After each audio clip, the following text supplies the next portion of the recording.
first blood or try and get that early advantage. Oh yeah, let's see. All right, Palianytsia are gonna do the same thing that they've done every single game we've seen, because we see immediate smoke here from AVULUS, but we do have smoke purchased, I believe, over on the side of Alchemist here. So we're gonna see the 30 seconds to the rune spawn. The smoke is gonna get used. It's actually 29 seconds. Oh, 20. Oh, sorry. Didn't do my research well enough. No, you're right. It's around 30 seconds before creep spawn. I love that little move. Yeah, this is what they like to do. They group up, they hang around for a bit, and then wait to go for what we usually call a killing smoke. You look for first blood with that. This does allow AVULUS to get out and get their wards down quicker. Shadow Fiend with a Quelling Blade. Yeah. Centaur is actually under a ward for a little bit here, so he gets spotted. Not that it matters too much right now. AVULUS are not looking to take a first blood fight, respecting that the level 1 is pretty strong. Oh, there it is. But under the vision. Their ward. And it's a little bit late as well. That was 26 seconds until creep spawn. Yeah, Stormstormer is checking for the mid ward, and he does find out that there's a ward. Right as it gets placed, Tower shoots him once, thinks the ward out. Very fortunate timing. Yeah, and now, Sneeko gonna try and break the smoke, see what's coming. And Treant there, scouting top rune, but that's gonna go, of course, to Moonlight and Cracker. Yeah, and he can see the ward now from across the river. Sneeko says, I'm gonna leave that sentry there and not gonna D-ward. That gives all the experience towards the mid laner. Actually, a very nice play to give her the D-ward later on. Yeah, I mean, what is this mid lane matchup like? Do you just never favored. level dagger, or? Yeah, a lot of the times you just go max Q or max W and E here. I doubt that he's gonna put any points in Shadow Strike. You don't really need it against the Void Spirit. And then Resonant Pulse for the Void Spirit. Secure those creeps, get a bit tankier.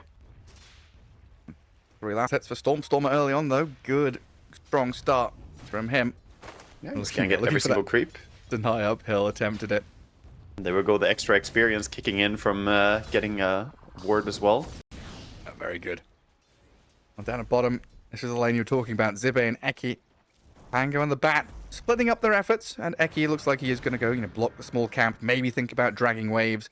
But so far, not too bad for the Pangolier, getting a couple of last hits and not under too much pressure. Yeah.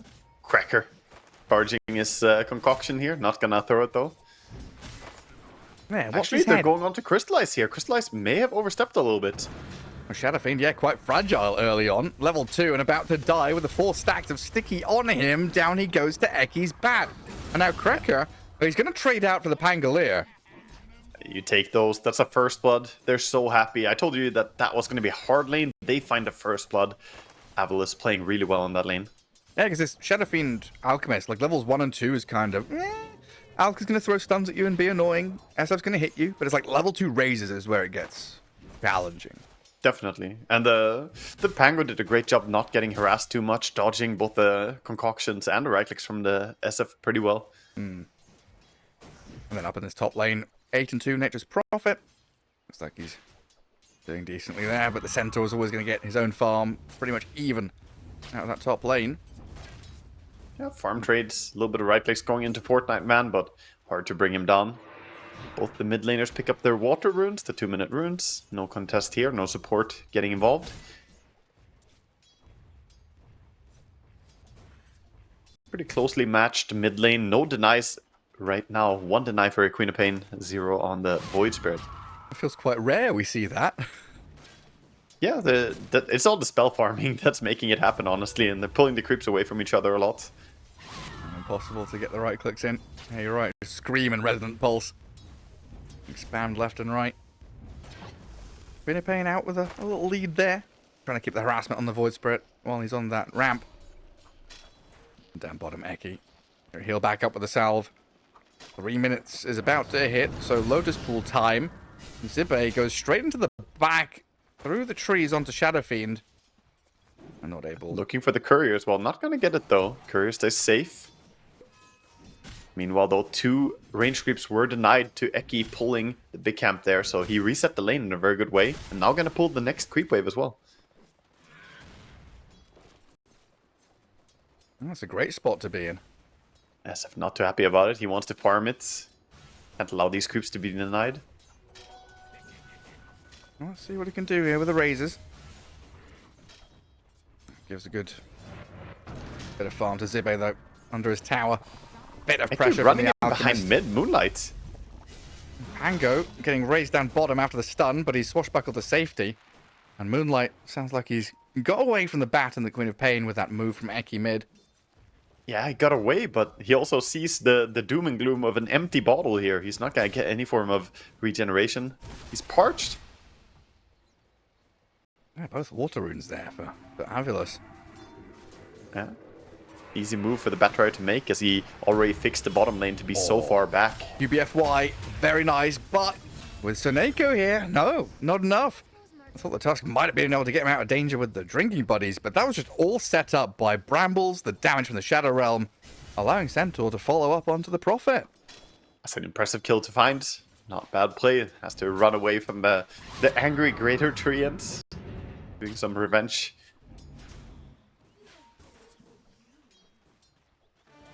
Honestly, a pretty slow start to this one. Game one of a best of three. It's qualification time for one of these teams. It's building. I think it's the big story here is that SF is not doing as well as I expected in the bottom lane. Right. This SF Alchemist lane has been dealt with very well. The Batrider and Pango are showing exactly how they understand how to control the lane. They repeatedly do pulls over and over. Right now, zoning the SF away from the pull. He's been kept at arm's reach for a long old time. Was it 15 last hits? And he has died in that lane. Tough stuff. Void Spirit also booted out of mid, it looks like, because of that move you mentioned. Yeah, he Level just has 6. to get some regeneration, so runs base, gives us some raindrops, gonna have to TP out. And Queen of Pain ready to TP Sonic Wave if anything kicks off in his side lanes. 30 seconds still active rune as well, so you've got that option as well for Stormstormer. Raindrops for Smiling Knight because he knows how annoying that Shadow Realm has been. A bit of protection against that damage. And Eki makes the same move as previously. 15 seconds till the rune comes across, guards the bottom one. Seneko leaves top. Now, this means Prophet's isolated, but this time it looks like, ooh, that's Thomp just about in range. Smiling Knight pops his wand. The raindrop's keeping him alive, but the double edge is there to secure it. That's a good punishment. They know that they go for the rune, so they dive him top. Meanwhile, though, the Arcane Rune does go the way of Queen of Pain. Looking to go and help the side lanes now after this, but there's an Observer Ward by Radiant spotting this. No Can they ball. keep him safe? Doesn't have the reach to get onto Fortnite Man. He's too fast. Bottom Not lane. quite close enough. Lane break into a few hits here. Cracker with that channel stun. Launches it at the bat, but you've got to contend with this Nature's Prophet who can TP across the map. Oh, and now with the Catapult Wave as well, I think they will start opening up this bottom lane. SF getting booted out of his lane. He's level 4, being chased by Eki. He's going to spot him here in a second. And Queen of Pain's nearby with that rune, but they don't find him. TP's top. Yeah, well done by Crystallize.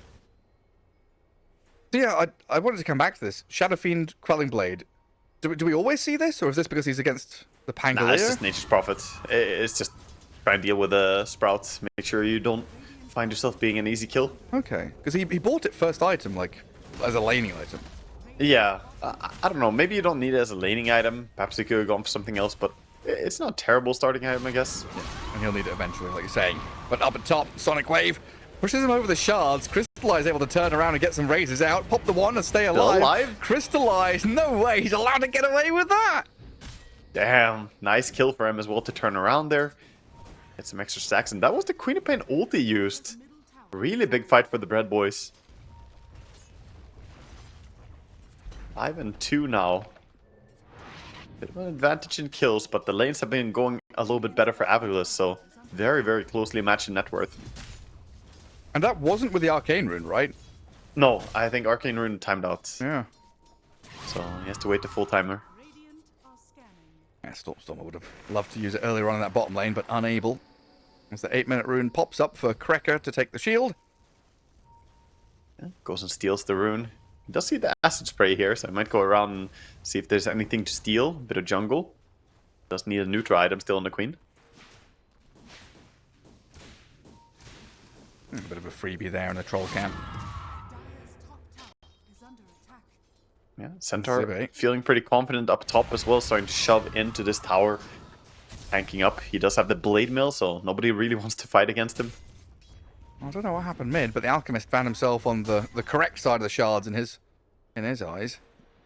AVULUS would have loved to kill off the Alchemist there with Tusk and the Queen of Pain. Stormstormer just planting himself in this bottom jungle now.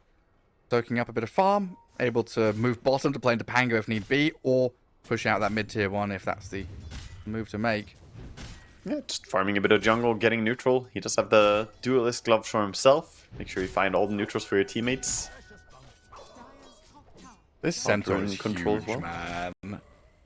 He is leading the way. He's 4.8k net worth. Fortnite man is here to prove his worth again. I've been impressed by this player. He's done really well. He has. Yeah, now he's got Blade Mail. He's pressuring tier 1. QPFY, of course, has helped out tremendously in every one of his lanes as he places an Obs Ward directly on top of one of the dire ones. Alco's farming under this ward, but he runs away. Stays safe. Let's get some Mud Golem last hits there as the Acid Spray takes 2 of them. Free money. Who does this favor, though, when it's so quiet? I mean, right now, AVULUS are doing a better job controlling the map. They're getting a little bit more. Alchemist wants to go in and get the D ward on this. He knows there's a ward on the cliff. Deny by Zibe. Oh, Moonlight moves on to Stormstorm and gets a bit of chip damage on him. Aki running across that mid lane. Good little move through the brambles to dodge away from the root. They do TP in here with a Nature's Prophet, trying to sprout and catch Moonlight. Need a bit more damage, but that concoction holds Zibe back as the Dark Willow terrorizes the bat, but in comes Stormstormer and Zibe. That's that micro maneuverability that we've been looking at in these drafts. The ability just to keep on going and push the limits to find another target. Have No a bit of jump. stampede during all of this, though. A little bit surprised he doesn't stampede for his Willow to try and keep her alive. That's what the pause is for. QBFY is like, is your microphone He's working? flaming him right now. He's going over. Lag. Yeah, I'm just thinking, the reason I ask who does this favor, like Shadow Fiend had a rough time and he's kind of recovering now. Yeah, the Shadow Fiend is recovering, but at the same time, I think all of AVULUS are getting more out of the map right now, and they're starting to lay into the tower. Actually diving out. 4 heroes strong right on top of him. Now the Stampede, though. Rolling Thunder and Sonic Wave pushing Fortnite Man around, allowing Stormstormer to blink away to safety. And this Rolling Thunder crashing onto Fortnite Man has kept him away from what looked like it could have been a great fight. But Crystallize has a Requiem and a Bedlam to pile in onto Zibe, turn onto Eki as the Batrider fireflies over the cliffs. Does have TP. Let's see if we can get away to safety. from here. No stuns coming. Oh, he tried on Pango to get the cancel on the Requiem there, but he landed a little bit off to his side, so he didn't stop the SF ulti and immediately lost most of his barrier from the shield crash to that SF ulti. But yeah, Fortnite Man joined the fight. He has 2.1k gold now, along with the Blade Mill, so could go for a pretty early blink here. Could also go for the pipe if he wants to mitigate damage. See what he opts to go for here, as Queen definitely rushing for the Dagon as a standard. Nature's Prophet going for the Gleipnir, of course. Pretty standard builds, and Pango did go for a mech build into pipe as well. So he's the Aura bot on the Dire team. And we've seen a fair amount of this. Tank up, the unkillable.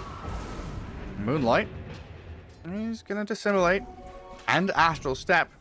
Has another step if he needs it to get even further away, but he's had to spend the majority of his kit to run. Yeah, Not that does ideal. take away his capability to go for a gank right now, so even if you didn't get him killed, you know that he can't really do anything to your cores right now. But the Bread Stack are doing a good job pressuring the top tower. SF farming, meanwhile, getting some Ancients cleared.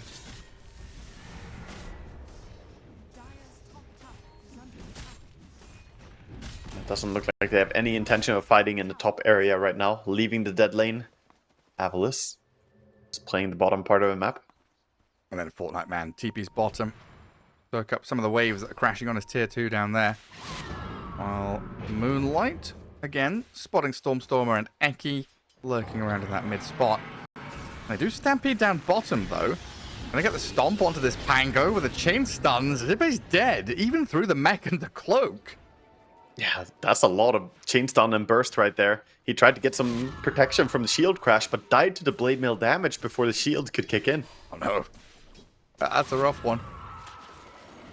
Stormstorm going in and taking away some of the farm from the SF here, though. Game is very closely matched so far. Palianytsia showing up. Yeah, a real tight one. What else do we have going on? The Void Spirit is going to be quite a while away from an Aghanim Scepter. That's going to be his first priority. So pretty slow build up. The SF just going Mask of Madness and Dragonlance. And the Blink, of course, that we saw bottom from the Centaur. It doesn't feel like this Radiant team are really in a rush to do anything. They want this game.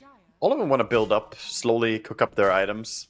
At the same time, Eki on his Batrider is 400 gold away from a Blink. That's a pretty damn farm support. Yeah, he's not far behind the Void Spirit, honestly. 1,300 difference. The Pangolier comes in to steal the Amplified Damage rune. And Fortnite Man was looking for that little positioning with the Blink Dagger to maybe jump in. And they're going to smoke along with him. Stampede in 15 seconds. I think as we see, the majority of these Radiant heroes buying Quelling Blades or having innate ways to get out of the trees. Yeah, Willow making sure, Quelling Blade, all respecting the Nature's Prophet ganks. For now, he's mostly farming, though. Yeah, he has been very silent. Joined a couple of fights early on, but hasn't been involved recently. Tango slipped out. Gets away from them, doesn't get tagged up by the Remnant. And now with the Rolling Thunder, moving towards the Alchemist, has a Stampede to sprint away from the Pangolier. But Zibe's on his tail. A bomb can crash into Cracker. You can channel your stun and do what you want, but you're dead to the Swashbuckle regardless. Quite a bit of resources used just to take him down, though. The Pango rolling around and 5 heroes chasing for quite a while. Immediate smoke afterwards, looking for something more. Void Spirit pretty low mana here, has Magic Stick. Yeah, and 2 steps to play with. The Snowball never going to catch him. And now we've got a Bramble to terrorize. Dark Willow, okay, Shadow Realm TP, get the hell out of here. Good job staying alive there. QPFY just helping his friend. Husk now looking top. He saw Centaur pushing out top lane. Wants to set up. Needs more help though if he's gonna do anything to this. Kills his courier. No TP scroll for the Centaur now. Yeah, kind of stuck up here. Making a walk back trying to connect with his Shadow Fiend, but Eki spots him on the way out, lassos him and drags him towards the staircase. Pushing him around, blocking off the path with the shards as well, and a 1v4 you're never going to win, while mid lane is a 1v4 for the other offlaner. Offlaners are going down quickly here, so Neko takes the rune but gets jumped. No spells, everything was on cooldown. Yeah, this is a chance for him to push now as well, and that resets the lasting presence again, so he has 2 stacks on the SF. Of course, he's not level 15 yet, so he can't apply it to the tower. Like, speed up the tower, push that fast. Still packs a punch. What, 22 souls? Goes off the tier 1 tower, so there's a bit of money in Moonlight's pocket to try and get closer to the Aghanim Scepter. And Crystallize just going straight into that Hurricane Pike. Got so much displacement again. Gap close, maneuverability from AVULUS. You need some maneuverability of your own. Blinks, Hurricane Pikes, 4 staffs, whatever it is. Yeah, it's also a great item just to have to be able to get some kills when you play SF as well. People don't expect you to 4-staff after them, so if you have a Hurricane Pike, you can maybe even catch a Queen of Pain when she blinks away and thinks she's safe. But yeah, he's going to clear the Ancients again. We see a new smoke from AVULUS here with the blink on Batrider. 10 seconds cooldown on the lasso. I'd be happy to grab anyone here on mid lane. 5 second CD. A Dagon, Queen of Pain as well. Seneka comes in and dewards. The target. Lasso onto Moonlight. Stormstorm is in with a Sonic Wave to push back the Centaur. The Snowball not quite fast enough. And, oh, that Wrath of Nature just clips him on the end. Requiem trying to push back AVULUS here, but they've already lost Moonlight and Fortnite Man. A Dark Willow might be in trouble still. Nothing to go through the Shadow Realm there. So a TP out, a wise decision. But AVULUS come in and just throw everything. Yeah, such a quick go, and that was immediately when Lasso came off cooldown, so getting value as soon as possible. Now pushing into a tower. They have the Greater Treant as well to do some extra bit of damage. See how fast that tower falls. Yeah, with two of them ridiculous. walloping it. Yeah, the right clicks are starting to hurt a lot from Nature's Prophet as well, and he does have the shard. The Curse of the Old Growth. Some Nature's Prophet players, they forget to buy this, but it is absurdly strong in teamfights. You definitely want to buy this. Of course, good for getting vision, but also just the damage and the slow is really good for catching people off guard. Feels like Centaur's got catching up to do.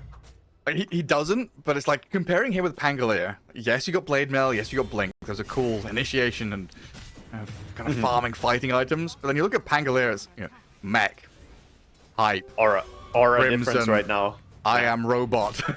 Like legitimately just buying the items. Yeah, Zibe playing the patch, and this is what offlaners do nowadays. You buy auras, or you just feel useless, and Centaur opting to go for the Blade Mail into Blink. It is more of an initiation build. He's of course going pipe next. And now, look at this. Bread stack going for Roche, but AVULUS already read it. They're coming. They're on their way. Daneko, Eki, Zibe, nearly here as Roshan drops to half health. They're in time for this. UBFY on the high ground. There's a remnant there, but Zibe's coming from the bottom side, rolling into the pit. Roshan's nearly dead, but he's going to bonk around his Void Spirit, force the SF back into the corner as well. Eki's looking for a target. It's going to be the Alchemist. Not ideal, as they do shred through him quickly. Numbers advantage now for AVULUS, as there's Void Spirit with the help of the Requiem, pushing the Pango into the side of the map, blowing him up, but in comes Stormstormer. Big Sonic Wave, Fortnite Man about to die for Snowball, and Saneko going to help them out to find it. Moonlight has come back in for another round of brawling as Stormstorm has died and Smiling Knight's being focused, and double kill for Crystallize. A very back and forth fight, but in the end it's Palianytsia that are able to stay around the Roche pit, kill off some big core heroes, and come out with a Shadow Fiend still standing. What an absolute brawl, now going after, trying to chase them a little bit here. They move bottom because they know Roche is coming down bottom. AVULUS being chased now as well. Alk is here. Trying to catch up to this Tuscan Batrider. Don't think they respawn in time, so this is gonna be Breadstack's Roche. I think they've done it. It looks like it. That should be one for the SF. Daneko and Eki, well, are they thinking about going in? They can't, because Alchemist has held them back. They just already claimed by Crystallize. Blinking after, chasing for some supports. No lasso ready, snowballing in on towards the Dark Willow, punching around this Alchemist, but Saneko's just destroyed, and Eki will follow him into the grave. Crystallize is so powerful. Damn, such a nice fighting here. I mean, this Palianytsia stack, they're looking so damn good, man. Again, a beautiful 2-hero stun by the Centaur, coming in with the Blink Dagger there. Top tower is being threatened right now by Nature's Prophet while they're playing bottom, so they're gonna lose something. But with the Aegis in hand on the SF, they are the ones who can go and crack some towers as well. Was that the Blade Mail returning all that damage onto the Queen of Pain? Yes, Masochist already does damage to yourself. And then you pair up that with a Blade Mail as well, and he just kills himself super fast. Oh, so the extra damage, it doesn't feel that good. Yeah, you have Dagon for a little bit of spell lifesteal, but Blade Mail returns more of that damage. It looked like a really good Sonic Wave, but Stormstormer just gets turned on. I mean, that's been one of the big strengths of Palianytsia, right? Their ability to understand that's the target we need to kill, and everyone's just like, I don't know who's making the shot calls, but it feels like they're all, I don't know, attached by Neuralink or something. Yeah, they see they're the Queen open of Pain. AI in this. Yeah. Very, very quick to target the right targets in the fights. Yeah, very good calls in general from both these teams, who they're jumping. And of course, both teams took Tormentor. We see Shard going to the Tusk and the Alchemist. We got that Berserk potion coming in now. Smiling Knight has got his BKB. SF's going to have his pretty shortly. So opposing carries with that debuff immunity. Yeah, both looking strong. Queen of Pain working on her BKB, but still a while away as the Void Spirit went for the Manta Style first, now going back for an Aghanim Scepter.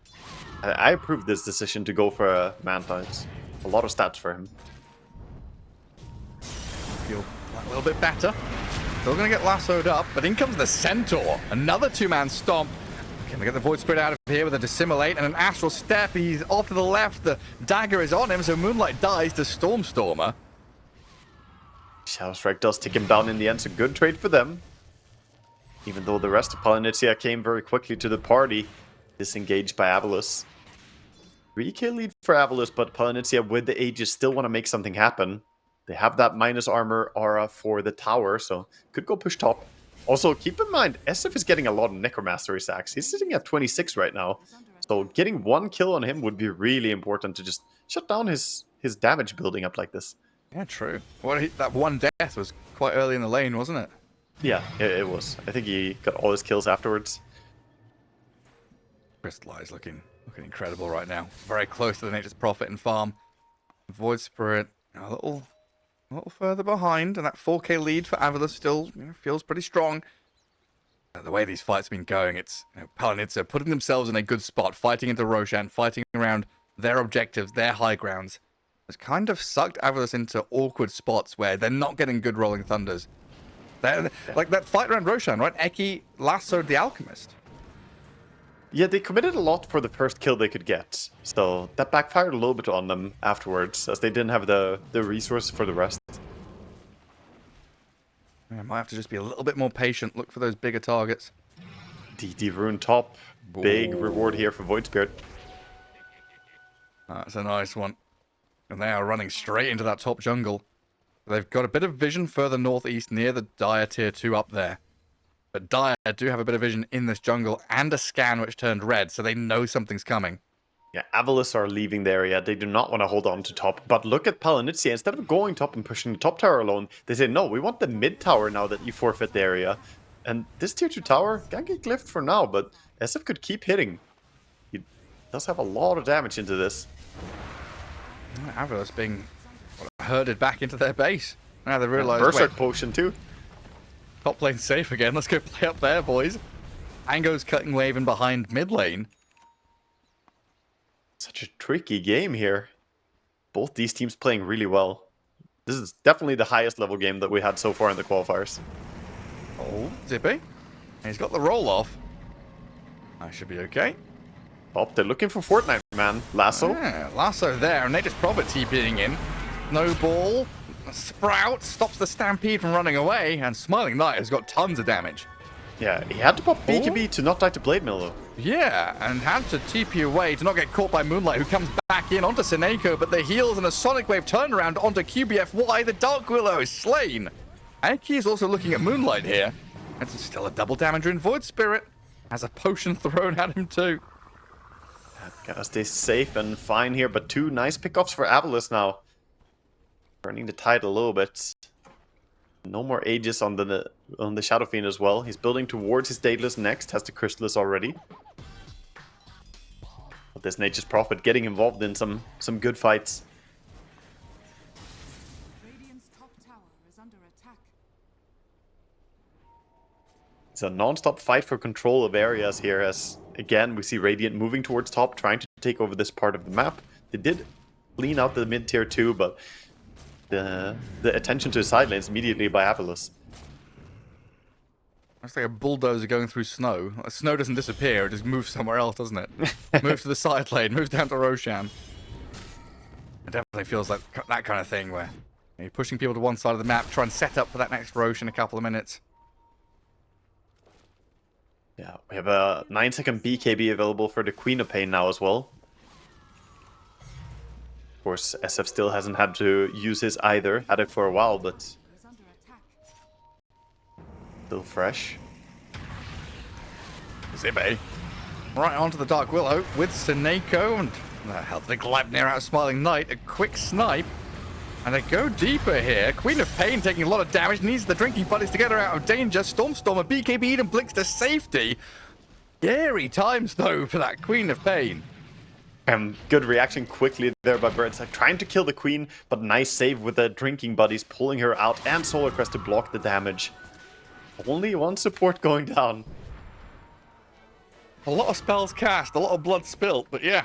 Here's the thing though, Nature's Prophet effect is happening. You're taking these fights and yeah, it looks pretty even, right? You only got a support kill, but Nature's Prophet was farming all that time on the other side of the map. Still able to join the fight. He's getting stronger. And pushing tier 2. De-aggroes his tree and make sure it stays alive as long as possible. And is barely missing out. 4 HP away from killing it outright. Palianytsia making a move towards bottom. We do see AVULUS kind of grouping up as well. Cooldowns on the BKBs right now. What is that? 20 seconds to Roche fast spawn. Radiant are scared. Team's going to be vying for control around the pit. And the Stormer blinks away from Moonlight, but he's held Yeah, he out should by go down here. Fortnite, man. You can't get away from these stuns. The triple stun, boys. They grab him. Big pick off for them. What are they gonna do with it? Roche could be spawning any moment now. They know the spawn starting around this time. Moving towards top. Wisdom runes, both of them going the way of Smiling Knight here as he TPs across. Very nice.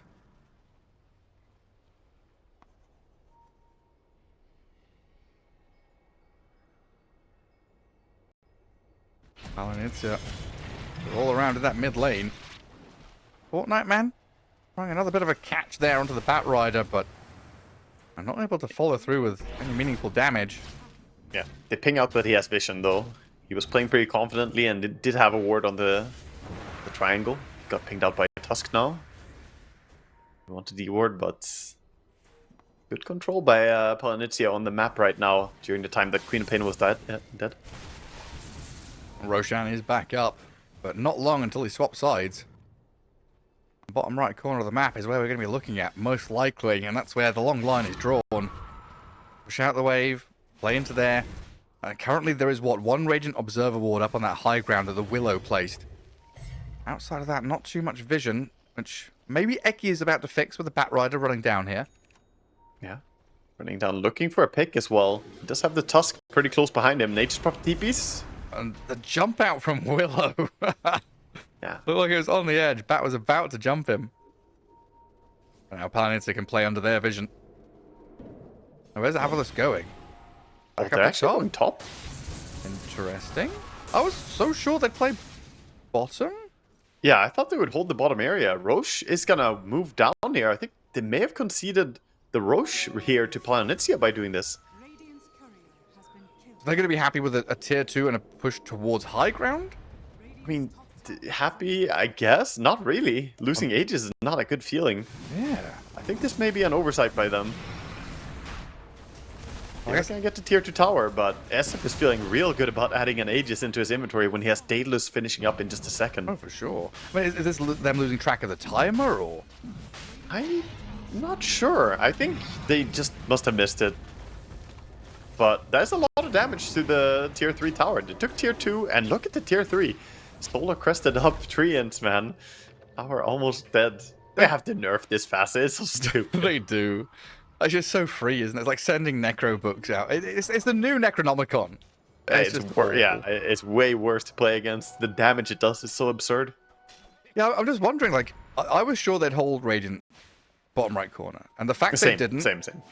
makes me think that, like, they're going to be dodging, like, they want to dodge fights already. Unless the Radiant come to their high ground or a place where they're already set up. I mean, Just they're give them really the Aegis, let them have it, and they're going to play this, like, split push, wide open map game and then just profit. I guess they were very close to a lot of items completing on AVULUS, so maybe they respect Okay. that, sure, we're ahead in net worth, but we actually don't have Shiva's complete, we don't have the AC complete, we don't have the Aghanim Scepter on Batrider complete, and now a lot of those are coming up. Batrider getting his Aghanims delivered as we speak, and the other items also very soon to finish up here. But I think it's possible that they just slipped their mind that it's already up. Maybe they thought they had time to make this one play, force people back home, and then go for the Roche. It was a pretty quick spawn. It took 40 seconds for a spawn. Yeah, it was. Yeah, you're right. Pretty fast. one. Tormentor. Gonna get taken here quickly by AVULUS as they group up, but top tower is gonna fall. Berserk potion onto Crystallize. Down goes the tier 2. Top tower has fallen. This is where you're now in this kind of standoff situation, though. Going to come back and defend bottom. Another greater treant. It's coming through to try and push your tier 3 down Sentinel's there. hunting the source. Fortnite man looking for it. Sees Eki, the bat. Was that an attempted TP in front of his nose? Absolutely not. Eki's going to get caught by the Willow and the Centaur here. Tries to flame break, push them back, but Curse Crown and A little bit in a weird spot. Get blink out. damage. They don't have it. Eki's out of there, and they've even got to roll back in from the Pangolier to cause a bit of a havoc in the backlines and stop any further approach. Yeah, it's not a fight though, it's just a space creating roll, but that does mean that roll is on cooldown now, and look at Crystallize moving across the map. He's thinking about getting something done with this. Perhaps tier 1, tier 2 bottom, but even could be eyeing towards mid here. Moonlight and him sitting around mid if anyone shows. There's that Shiva's Guard on the Queen of Pain. Sonic Wave, level 3 ready. He's still up at that top lane, though. With TP coming off cooldown, probably wants to clear a wave and then come back and defend if needed. Yeah, need to get a lot of armor and damage mitigation. Double jump. lasso here. The double lasso into the shield crash and a snowball. Moonlight, he's gone. Crystallize has had to BKB Requiem in a defensive maneuver to try and slip away. He does still have that Aegis, so a second life available, and oh, TP's out. The BKB was ending. Fortnite Man gonna get out there as well, but my goodness, you called it. That Aghanim Scepter Batrider. Yeah, it's a big timing to play around.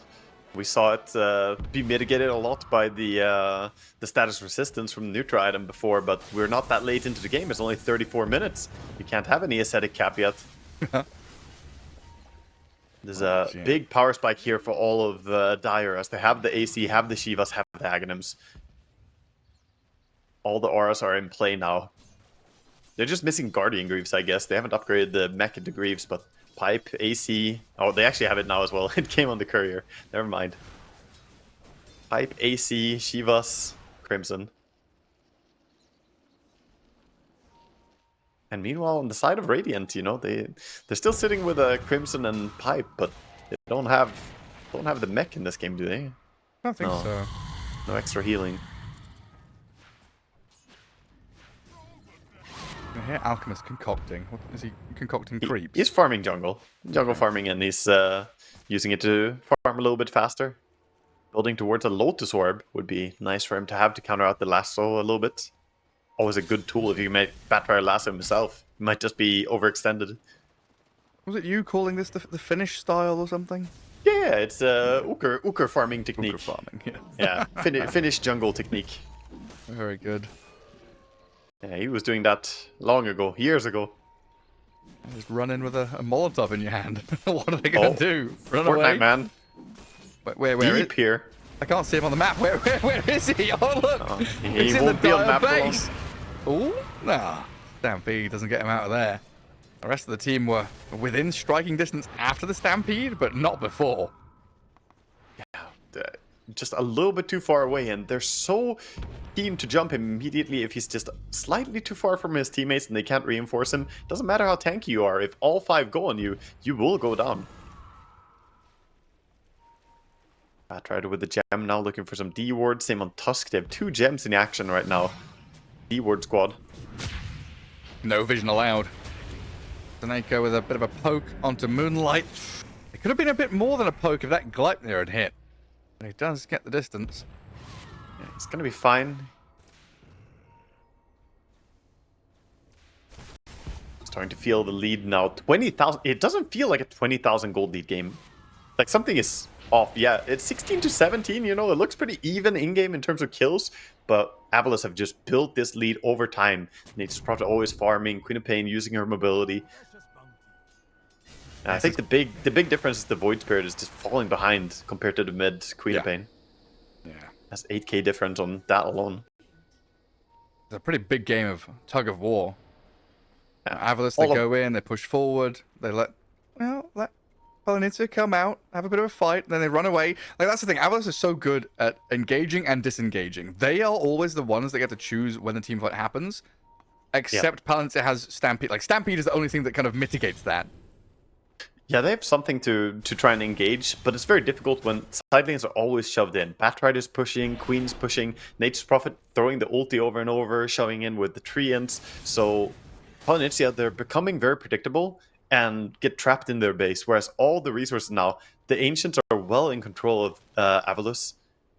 And they're even looking for a big pick top if they could get it.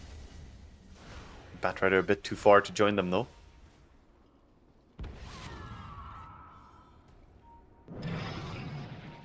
Centaur has his own ninja gear, so push lanes a bit sneakily. They're even set up for a jump. Shows himself on that ward. AVULUS respecting him. gets trapped and they say, you know what, you're probably not far enough from your teammates that we're gonna go on you this time. It takes a lot of HP to bring down the Blade Mill Centaur. I think he feels bad that he didn't get jumped there. Fortnite man finally wants to fight close to his team. I would have preferred it. Are scanning. Especially if they can get some buybacks out. We've gone through another Roshan cycle as well. Fast spawn in 20. Well, Centaur wants to go for something now, right here, but there's a snowball save out of Sineko to keep Eki up and running. While Zibe rolls through the BKB to SF. They've had to deal with all the illusions and the spam as Stormstormer jumps in. Sonic Wave to push them back. Krekker being focused, but they've also got the lasso. Eki drags the Shadow Fiend, but doesn't finish him off. There's not a tremendous amount of damage, and Crystallize, he can heal back up with the Satanic until it ends. No BKB, no Satanic means Stormstormer blinks back in. Multiple rounds of jumping in and out. Stormstormer, guerrilla tactics, very difficult to keep track of. And Smiling Knight just stands there hitting people. They've gone diving on a tier 3 tower now, looking at Fortnite, man. They're in his base. They can't kill him, though. Blink as well gets to safety on the Tusk. All of them are out cleanly. Tipped for Soneko there. Beautiful save with this Blink Snowball at the start of that fight. But the 5-man double damage rune, Queen of Pain ulti, that was clipping everybody. 7,000 damage in that fight. Despite the SF being big and strong, we see if he gets controlled a little bit like that, then, you know, even with his Satanic, he does get brought down. All right, are AVULUS going to go for this Roshan? Maybe they won't win without Roche. Now they're pinging it now. They're going straight towards it. We have a Basher coming out for the Pango now, building towards the Abyssal next. So he's going to get some extra bit of control as well, something to go through the BKB of the SF. Roche is moving bottom in just 20 seconds, so I think they're going to set up bottom instead. Who? Both of them. Are you sure? It looks like AVULUS are going top. Oh, they're at the gate. They're coming through now. And they just probably TP'd up there. And Eki, well, he was already bottom. Has he set this up for a kill? Oh, QBFY and maybe onto Moonlight. Stormstormer? My boy, that's not the angle. What are you doing? Didn't land it as he would have wanted. He's still blinking forward. Aggressive move from Stormstormer. The BKB up. Dissimulate and a jump away from the Void Spirit as Crystallized stands his ground. That Lotus Orb and a Snowball is going to get dragged up to the high ground. Shadow Fiend stuck there. BKB lassoed down. Eki's going to drag him in towards his Nature's Prophet to shred him to pieces.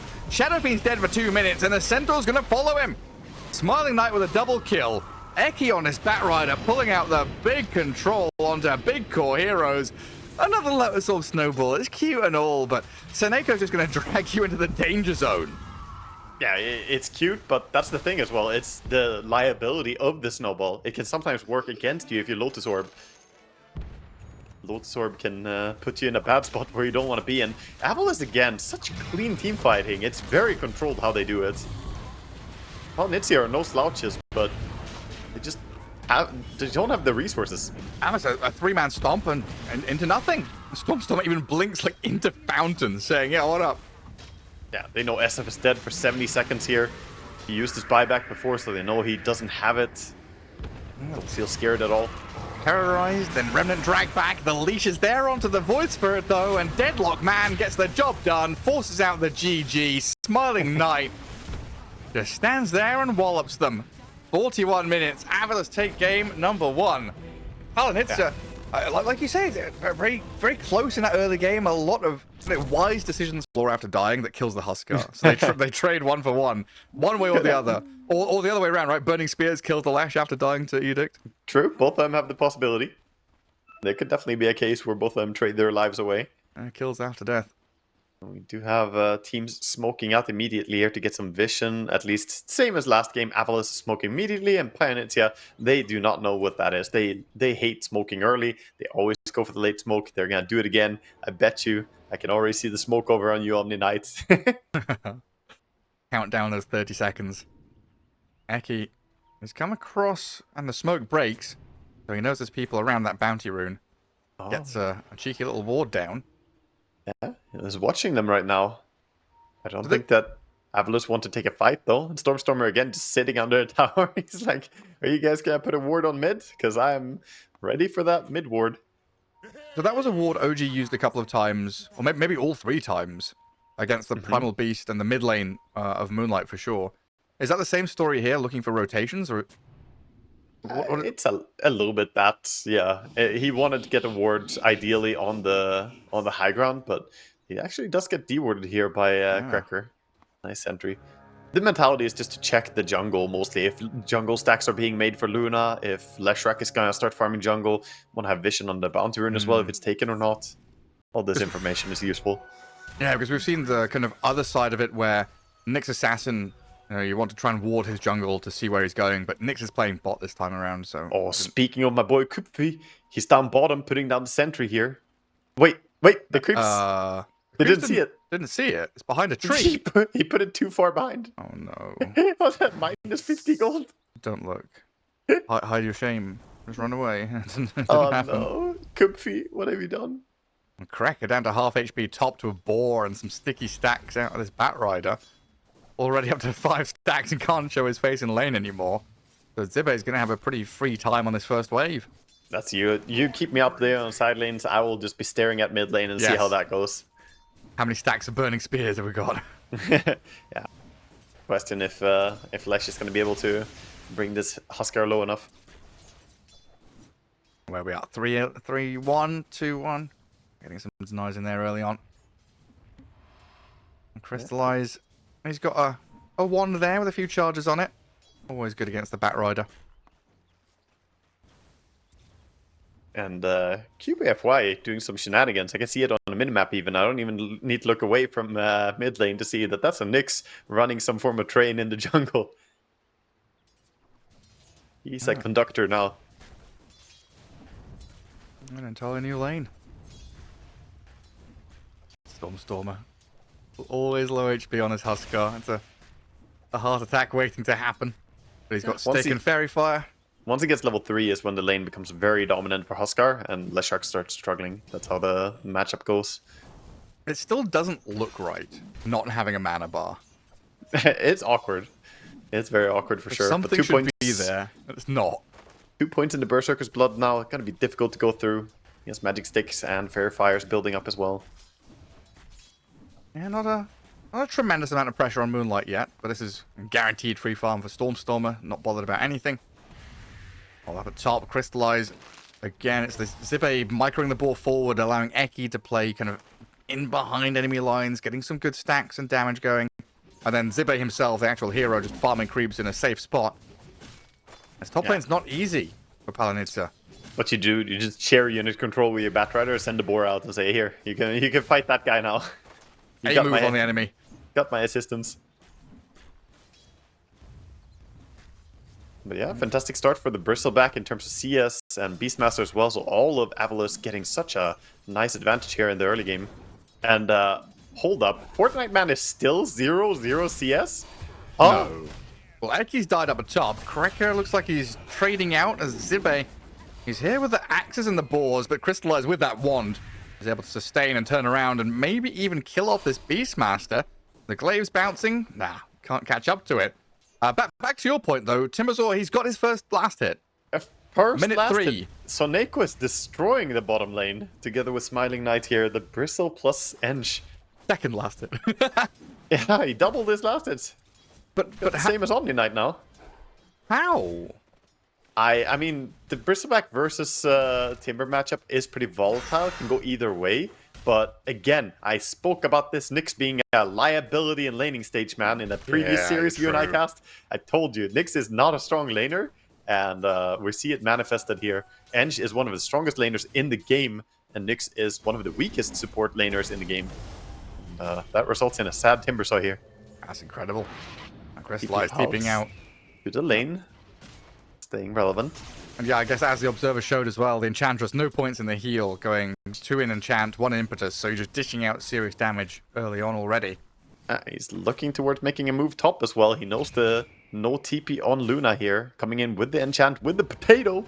The potato has arrived. Comes in onto Crystallize, but now a TP from the Nyx Assassin, and Soneko He's going to get burnt down here by Crystallize and Cracker as they chase her up to the high ground on that ramp. Zippe and Eki, they've come in to try and sweep things up here. QBFY doing what he can, but the flame break and the final touches of damage enough to kill him off. And they'll chase on for this Cracker Omni Knight as well. Honestly, Palianytsia just screaming, the Luna's alive, the Luna's safe, we got the Luna out of there, Crystallize is fine, it's all good. He's alive, but what kind of life is he living? You know, level 1 Glaives doesn't have any HP. This is barely that. A blood grenade from Eki even. They're chasing her. They know where she is. She's gonna die in the end. After 50 seconds of living, she finally dies. A cursed life. That's what happens when you drink unicorn blood. Oh boy, delicious. No, what? Wait, what? Lord Wagamort over here. I wanna be sparkly like them. You don't do that by drinking their blood. Seneko, Edict's damage. It's coming thick and fast. Nice kill, at least there for Lesh, who was starting to have a little bit of a tougher time in lane, but getting a kill there on the support. That's some fast food delivery for him. Meanwhile, top lane, Zippe being left alone. Crystallize chasing him down. Has another Lucent Beam coming off cooldown. The Hawk comes in and bombs back Cracker. Yeah, the teabagging Hawk. So rude. He is maxing it as well, the Call of the Wilds. Not maxing the Axis, as we see sometimes. No jungle stacks being made as well on the Ancients or anything, so very all in for dominating lane. Now they're going to stack both the Ancients just because I said that. Yeah, of course they are. Or at Eki least moves over. one of them. Radiant are scanning. Yeah, I thought Nyx was going to stack on the other side of the map, but looks like he's more focused on guarding the rune, which is an invis for the Lash. Yeah, could be nice for sneaking in here. So Neko could be a target for Nyx and Lesh. It definitely is. A stun into the damage. Plenty of it to kill off the Enchantress. I really want to play mid Lesh after watching Moonlight do this. This is the second time you and I cast him doing this, and the damage from that Edict, that's a level 2 Edict. It melts people. It was one of my favorite things when Edict was still composite damage. Look at him. He's sneaking on Stormstormer. Is a big play. I think he got him. Oh my god, that's a lot of damage. He's just shredding through the Huskar. Damn, Moonlight with the sneaky Invis rune play. Well, I didn't expect that. And now he's moving towards top. Join the team. Oh, it coincides so well with the Wisdom rune timing. Wisdom rune. Eki's TPing here, but you don't expect 3 enemy heroes to suddenly appear from the fog, do you? Chain stun, down you go. Eki's blown up. And Palianytsia, a couple of good kills into the double Wisdom rune take. Oh, that's wonderful. Unless you went from 1 kill to the next, to a bottle refill on the Wisdom rune. That's my favorite bottle refill in the game for your information. It feels so good. It surely does. Stormstormer back into his mid lane. 0-3-3-0 build. But the cavalry is here. Look at QBFY wrapping around, trying to set up for the Lesh to reach him. Dude, the roaming Omni Knight. He's gonna body block him.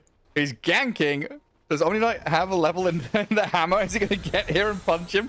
He's gonna just whack him with a right click and Stormstormer in the chakram, surrounded by 4 and slain again. Dude, they're not wasting any time from kill to kill, and 15 seconds now for the rune spawn. They even gotta get the efficiency of ancient stacking. Palianytsia, man. They're a damn good team. These moves, you don't expect them this early on, but they're just a ganking squad. Yeah. Really precise. It's given Beastmaster a lot of room top, though. Like, Luna has evacuated that top lane, so Zippe has freedom to push into tier 1, a bit of room for him, but yeah, Stormstormer on this Huskar, the kind of cheesier pick that we said was going to struggle. The armlet timing so important for him is being delayed a little bit. Yeah, quite a bit, and that you normally want to have it done like minute 8, minute 7 in a really good game, but now looking more like a minute 9, perhaps 10 even.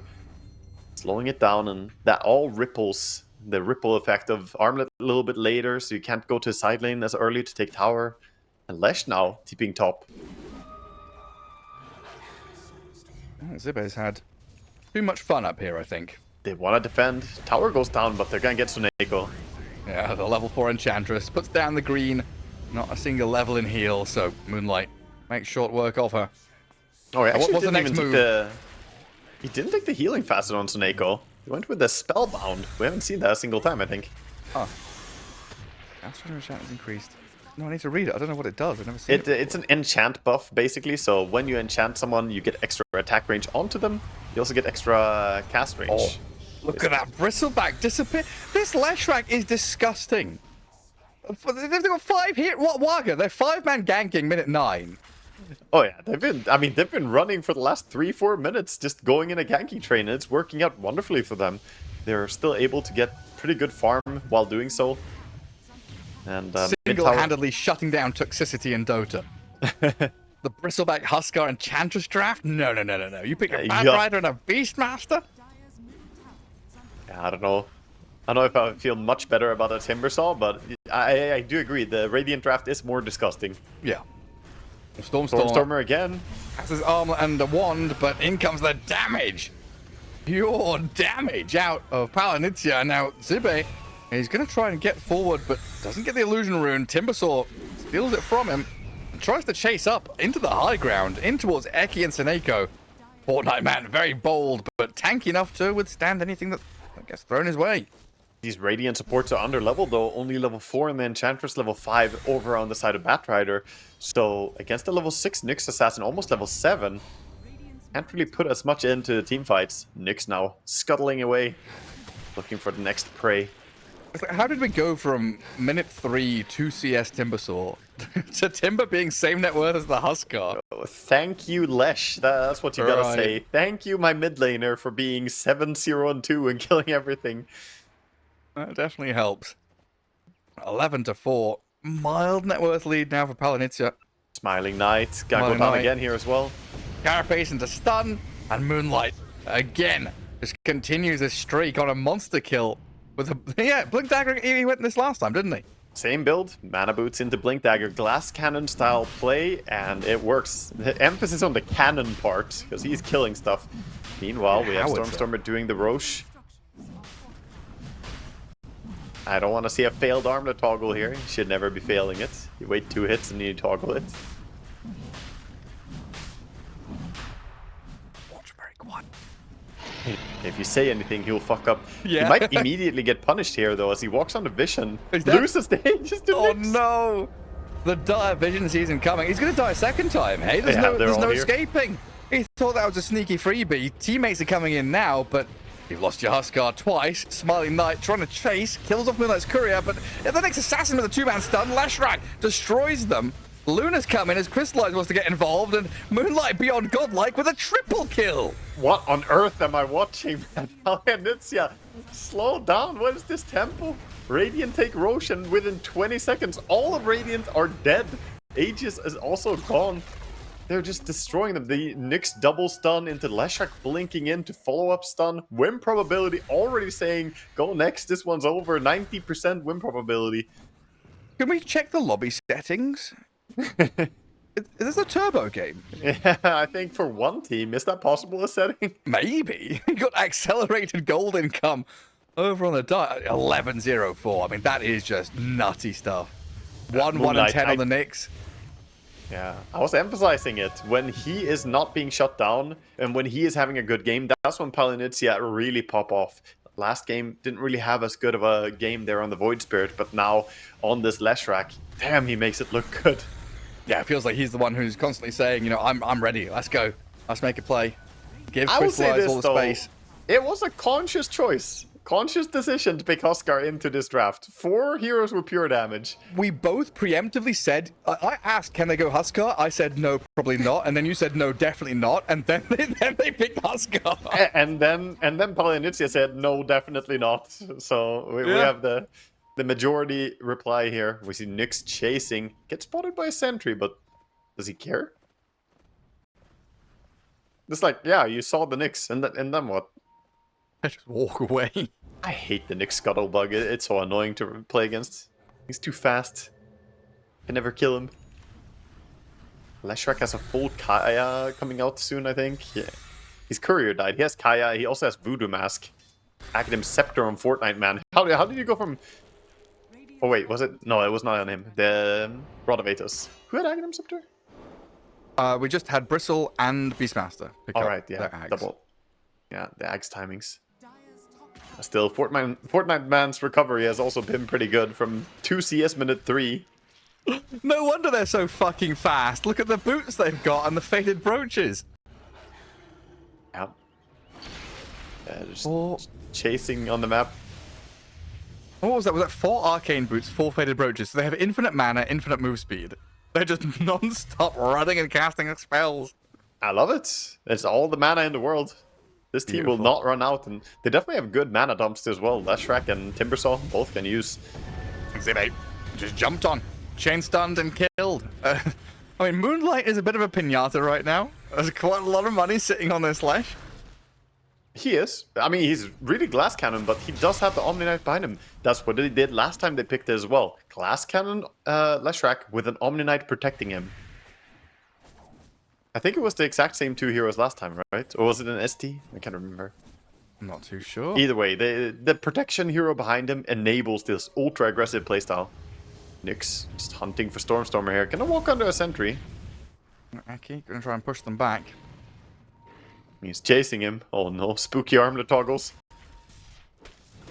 Oh, toggles on. Toggles at the right time. Survives, but the eclipse is coming, and he's gonna die here. Storm, and Moonlight even jumped in to make damn sure it was gonna happen. Yeah, there was no way out. You can't toggle against the edict once that comes in. That's just death. He is gonna try and cut the next creep with perhaps here on Batrider, but he's a little bit late to do so. I guess one of the creeps. That's not what you want. Which freaking game was that? I'm trying to find it. Was it against OG? They played mid-lash? It must have been. Was it OG? Yeah. No, it yeah, was against so. Navi Jr. Oh, Navi. Yeah, it was Navi. Yeah, it was Omni Knight and Dark Willow with Centaur and Luna. They So it was the Omni Omni. Knight for sure. Yeah. They take the bottom tower with the catapult and Luna. Tower goes down. And again, it feels like all of AVULUS are just completely shell-shocked by what's happening right now. They're just trying to finish up some items. They do have some key timings, but they don't really have the type of stuff to grab the Leshrac. They basically need the blink on Batrider, but that's a long way coming still. Beastmaster has been spotted. The boar is giving him away. Oh no. Oh, they're coming for you, buddy. They can hear the drums. They're going to roar the Luna and then walk into the other 2 who are here. Elder Scrolls Man has been defeated by Fortnite Man. And now, Eki, Lasso on Moonlight.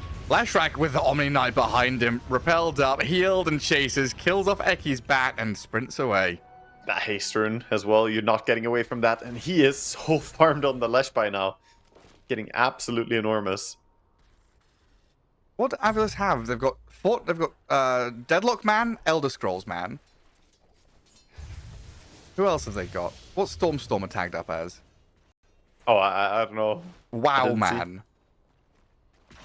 And Seneco's Valorant Man. Very good. Just need to see what Eki is when he he's respawn now. What is he? Yeah, that's funny. It's nice that they're joining in on the meme with the Fortnite Man. I PUBG mean, Man.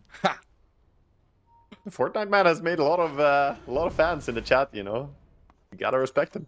That was a funny name, isn't it? Yeah. They're a happy-go-lucky kind of team as well, the AVULUS squad. Always having some fun when there's some stuff like that. But not going to be as happy top, perhaps, as the Lesh is here again. This man is a fucking Grim Reaper of this game. He's just killing everything. 16-0-4 at 17 minutes. Never would I have predicted someone to do this to AVULUS in this qualifier, but dear God, Palianytsia, you are a fearsome team for sure. This is one of those KDAs where, like, stats people don't like KDA as a stat, right? They're like, KDA doesn't mean anything, KDA is useless. This is one of those times where you're like, this KDA is actually telling the story of the game. This one matters, yeah. It matters when he's got 13,000 gold from all these kills and the enemy mid has 7,000 net worth. In fact, he's almost doubling Stormstormer. He just hasn't died yet. No, Infinite KDA. That's also the drawback. We talked about it in the draft. They only had the 2 stuns between the Beast and the Batrider. A little bit hard to combo. They can't really go and fight non-stop. I do believe that this game, while they're outplaying them really hard, I will say from Breadstrack, it's also just the draft biting AVULUS in the booty here. This is not really the type of heroes that you want to run in combination, I think. No, this Huskars felt like dead weight. Beastmaster is like, tried to find a bit of room here for himself. We watch Eki. Again, trying to do that job of cutting waves and opening map space, but it's not to be.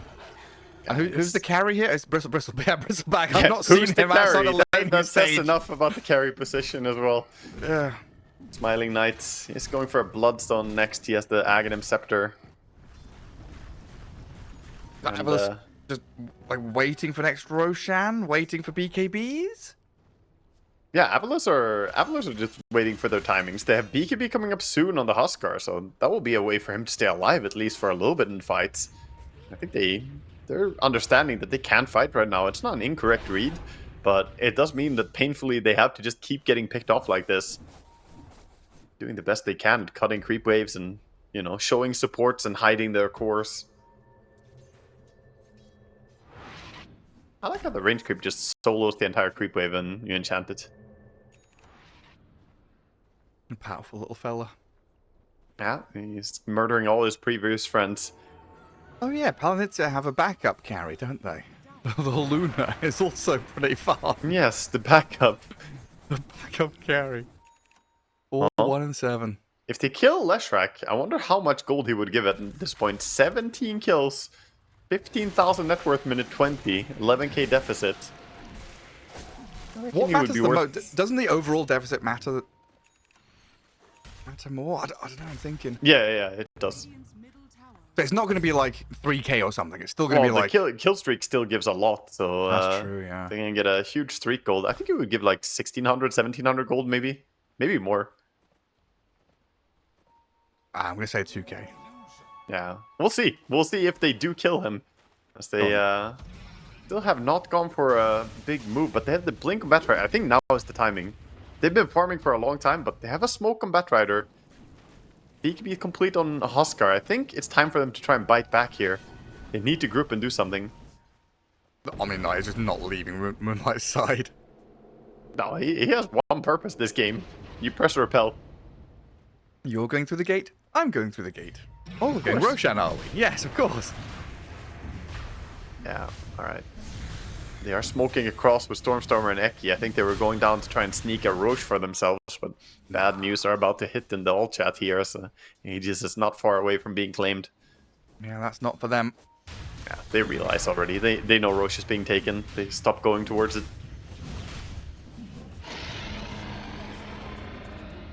And Roshan's Banner banner? gets ignored. Leave it. Who cares about Banner? Don't even care. Trash item. What a load of garbage. Leshrac, did you need the Philosopher's Stone? Did He you need wanted more money? more gold. He wants to be richer. Very large man. A tormentor here. This for is Palianytsia. absurd, dude. He's about to have a Hex Bloodstone Kaya minute 24 or something? 23 even? Some absurd timing coming in. 730 GPM. This is the like- most farmed Lesh I've ever seen, I think, is. He's so enormous. Well, that's the wild thing, right? It's like, Luna feels really good about this game. I've got 14k net worth, 22 minutes. That's like a really, really good performance from the Luna. And Leshrac is just shitting on that. He's like pathetic. Right, here we go. AVULUS have BKBs. This has got to be when... Okay, Eki's died. When Eki dies. This has got to yeah. be when they wait for Eki to respawn in 30 seconds. They have one more BKB that's about to complete. Zibba doesn't have his yet. He's pretty close for 400 gold more. He'll have his. They have to get out from top. They do not want to fight this. Nyx is coming. And everyone else is coming in. Atos flies in. Blink doesn't have the Hex yet on Leshrac. It's on the Courier. Otherwise he probably would have blinked in. It is pretty cool to see what they do, though. They run after the Lesh with the Omni Knight, repel him before he blinks in, and you don't have that much of a reaction. What do you do to this hyper damage? You're blinking and lassoing and Timbersaw mid and trying to get a kill. A lot of damage out of that Huskar. Not enough heals from the Omni Knight. And now Moonlight, he's moved into the middle of them, but the tankiness of healing so AVULUS, much. he's healing off the Bloodstone, but he's still going to die. And oh no, he's not. The Omni Knight barely heals him, finally falls. Leshrac's down. Huskar and Beastmaster, the two trades, and Smiling Knight. The triple kill handed over to Crystallize. The backup carry he has materialized here as the Luna comes in to clean up AVULUS. And Seneko on the run, gonna get chased down by Crystallizer's Luna. Just let him go. Go push. Luna, leave the Enchantress be. No, chase her to the ends of the world. It's worth it. Who cares Is buildings? He hops onto the cliff. This is my home now. A courier Kills the snipe? courier. Oh. Items coming in here. Shadowblade complete on the Luna next. Going for that silver edge. Yes. How much money did they get from killing Lesh? Where's that? 1900. 1900 gold for the Leshrac. Actually, no, yeah, 2000. Almost dead on. Damn. 12 gold away from 2000. That's big money. Yeah, they also got the timber kill, right? So a little bit of extra gold coming in from that as well. Not too shabby. He gave 1200 gold. But of course they lost a lot of heroes and towers now falling as well. So it's not going to stem the bleeding. No, you're still being run at. And Luna still has that Aegis for 1:40. Has fallen. BKB is now here from Zibe after respawning, so maybe they've got another couple of fights in them, Avulus.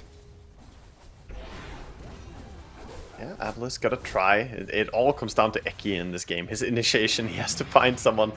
Ideally, he finds like Omni Knight before he can save up the Leshrac. Lesh still doesn't have a BKB of his own. It is his next item, but for now he does rely on the Omni Knight to save him. Radiant's middle tower has I'm just imagining if he had... Oh, BFY finds a catch here. Solo kill. Solos him. And Dagon's there for the next. And Crystallize with that last minute of Aegis. Breaches the high ground again. Taneko careful with the glaives bouncing. His Lucent Beams and the glaives are coming in towards you, and Leshrac with a Blink Hex on Beastmaster. Eclipse follows through and forces the BKB. Zibe lifted his arms for the roar there. And Luna getting the distance away as... It looks like they're just going to sit and wait for that next push up to high ground again. A little bit awkward there, the Eclipse, but they still have the Aegis. Still can keep hovering here outside, but I think the Aegis timing window is closing now, 28 seconds on it. Don't think she wants to go high ground anymore. She also doesn't have a BKB on Luna, so she wants to keep farming, go for the next Aegis to end the game. And AVULUS, it's up to them to find a way out of this spot. Don't give it to Luna. Come on. Lesh wants it. No. No. Luna I gets want the to see DD. Lesh with 200,000 damage in the post-game stat screen. Yeah. He's chasing Ziba now even. Blinking after with a Hex. Saw him under the ward. I do get a kill on QBFY on the opposing side of the map, but this Beastmaster is done for. Goes down so quickly here. And Crystallize, he's popped the DD rune. Thinking about going high ground. He's got a Suspect he couple of wants to heroes. click a little bit.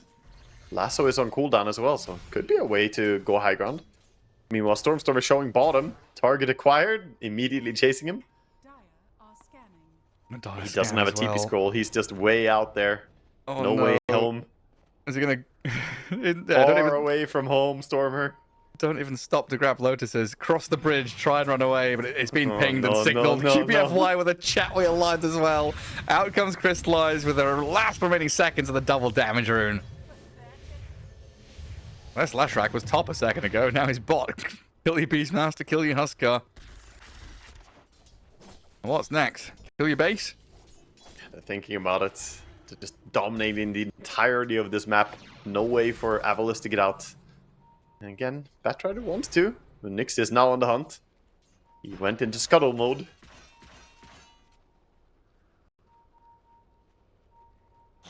That Roche banner is still in the pit, by the way. Uh-oh. Lesh is here. Smiling Knight. The Hex. Into Chain Stun, maybe? Oh, we had time to get off his BKB thanks to the Flame Break of Eki. Batrider blinks out. And now he TP's home. Actually, Good clean. escape. Yeah, clean survival there. A little bit late by QBFY not going for the stun earlier. But Lesh could also have comboed on his own Hex into a stun. Either way, they get out safely. Avulus actually coming out of their base into bottom jungle, but walking past the dire vision. Yeah, this one ward is revealing them. We do get the D ward now with the gem on the Bristleback. And Palianytsia not in position to get into a proper fight down there. Yeah, 14k gold leads. It's not really growing anymore though. It was 14k gold leads 4 minutes ago as well. That is still a massive lead, however. And Huskar is not really a hero who happily goes into late game underfarmed. Normally wants to win on a timing. That's what we said as the game started. Bristlepack, Beastmaster, Huskar. Timing heroes. And now we're going late game. Yeah, now Lesh is going to pass the baton over to the Luna. Top of the net worth, 20k for Crystallize. And there is no one near enough these two heroes to even put up a contest. Yeah, no, they're absolutely enormous.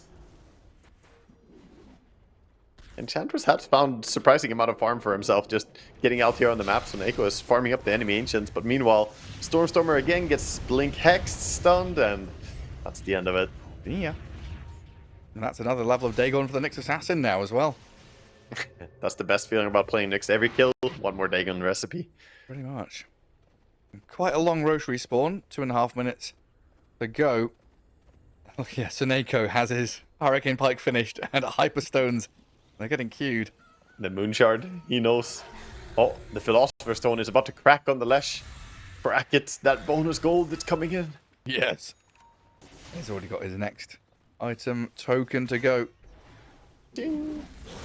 4.6k gold in the bank as well. BKB queued up. Got a lot of items queued up. There's a Wind Waker on the way. Some Lincoln Sphere, I think, as well. The entire wish list.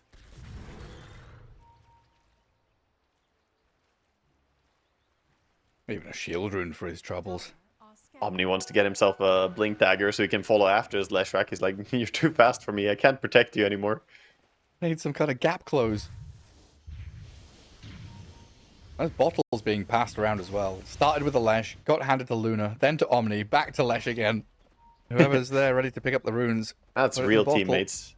Happy to share a drink with a friend. Alright, here we go. 5-man smoke. AVULUS. This is going to be like one of your last 2 chances. Chance 1 of 2, potentially. Possibly, yeah. The lanes are pretty far shoved, but looks like Palianytsia. How are they so ready for this?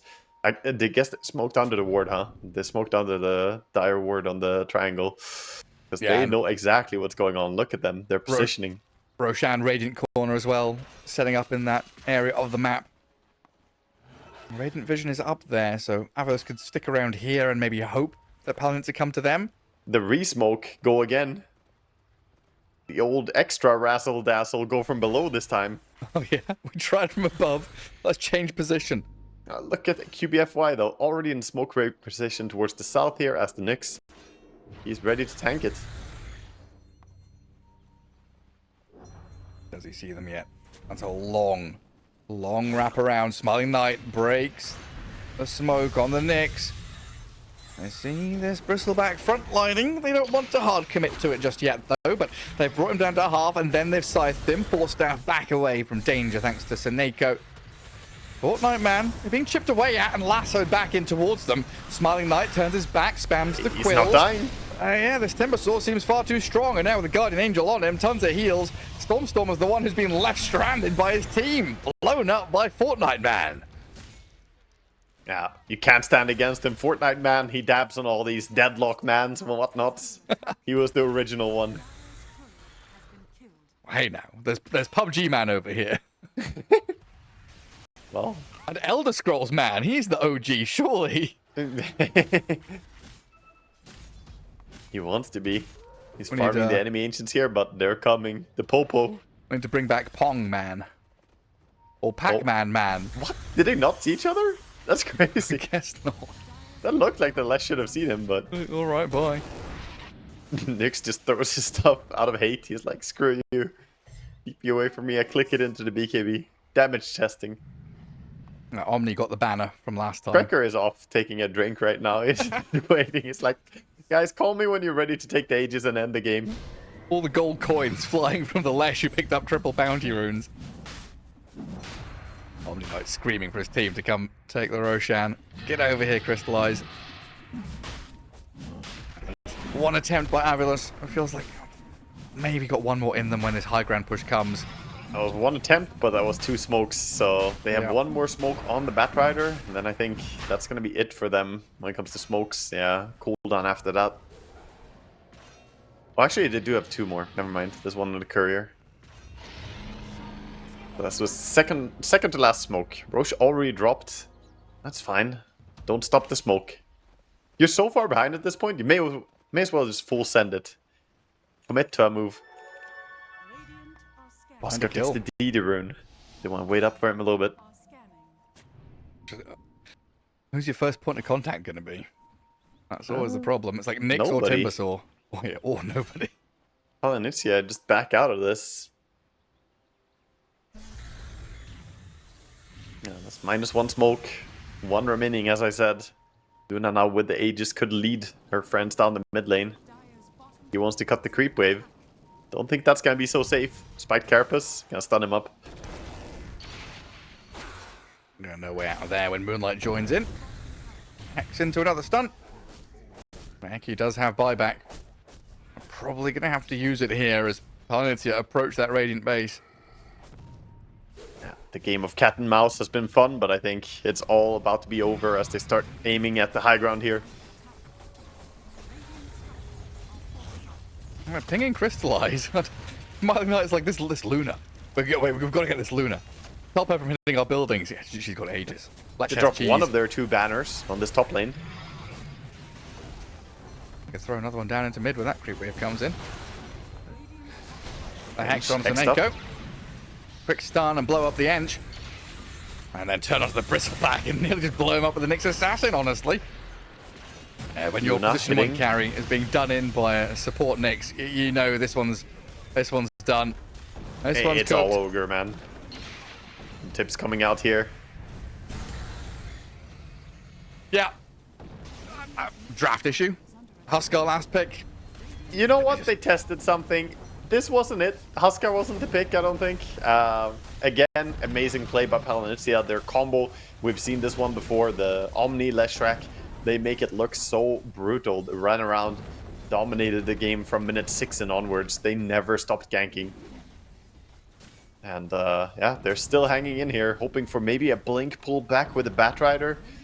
Aegis on the Luna though, so what are you gonna do? Kill her twice? I mean, yeah, lasso her back to tier 4s. Get Stormstormer going here with the BKB, but the Luna just pops everything. Manta turns around, hits into this Huskar, zap him down with the Nyx Assassin. He's gone for a minute, and now the rest of AVULUS are trying to get damage out with this. Beastmaster Roar and Enchantress in for the shots, but the Timbersaw and Crystallized Glaives just cleave them in twain. A triple kill for Crystallized. Moonlight's dominating again. And GG called, taking us to a game 3. A bloodbath here in game number 2 as Palianytsia put on an absolute clinic. What an absurd game. 21-1 and 16 on Leshrac. Been part of 37. Both the teams have taken 1 map off each other. Good luck, have fun. Good sportsmanship coming out here as they know they're 1 game away from qualifying. Both the teams so close. And even if you falter here, you are still sitting pretty comfortably with 1 game to go to qualify in the lower bracket because there are 2 spots. Yeah, another chance in that lower bracket. Another best of 3 awaits them for the OG and Na'Vi Jr. who play tomorrow early on. Oh, Eki and QBFY tipping each other. Creating some tips. The fellow four-digit or 4-letter support players. Yeah. Eki should capitalize. Oh, some smokes. 10 seconds to go. We know what Palianytsia like to do. They are doing the same thing we've seen them do every game, Gareth. Literally every game. Some team It has to looks counter like- on this. This time, though, AVULUS says we have a strong First Blood fight lineup, so they also smoke. On the Eki other going way. for the high fives up the high ground. Hello, how you doing, Dragon Knight? AVULUS Traded coming few into that, high-fives. into that bottom jungle. Ooh, see if they can setting a find trap for Crystallize. Joined into Crystallize. smoke. Under the smoke on the Tusk. Tusk smoke breaks, so he knows there's someone lurking in the shadows nearby. battle begins. The Stormstormer. He's going to just go grab the bounty runes here as they get 2 for 2. And nothing Even lost, Steven nothing on gained. the trade. Oh, just Oh, running to their lanes. Looks like they might want to start out doing a double support play top. And no, Sniper TP's down bottom. Doesn't want to leave his Pango alone for too long. I was going to ask, yeah, where's the pause for? Where's Yeah, the Pango's sometimes partner? you can sit and look for a kill on one lane and then come and help you out the lane, but Pango isn't the best hero at standing alone against a Tusk DK. Would probably get zoned out.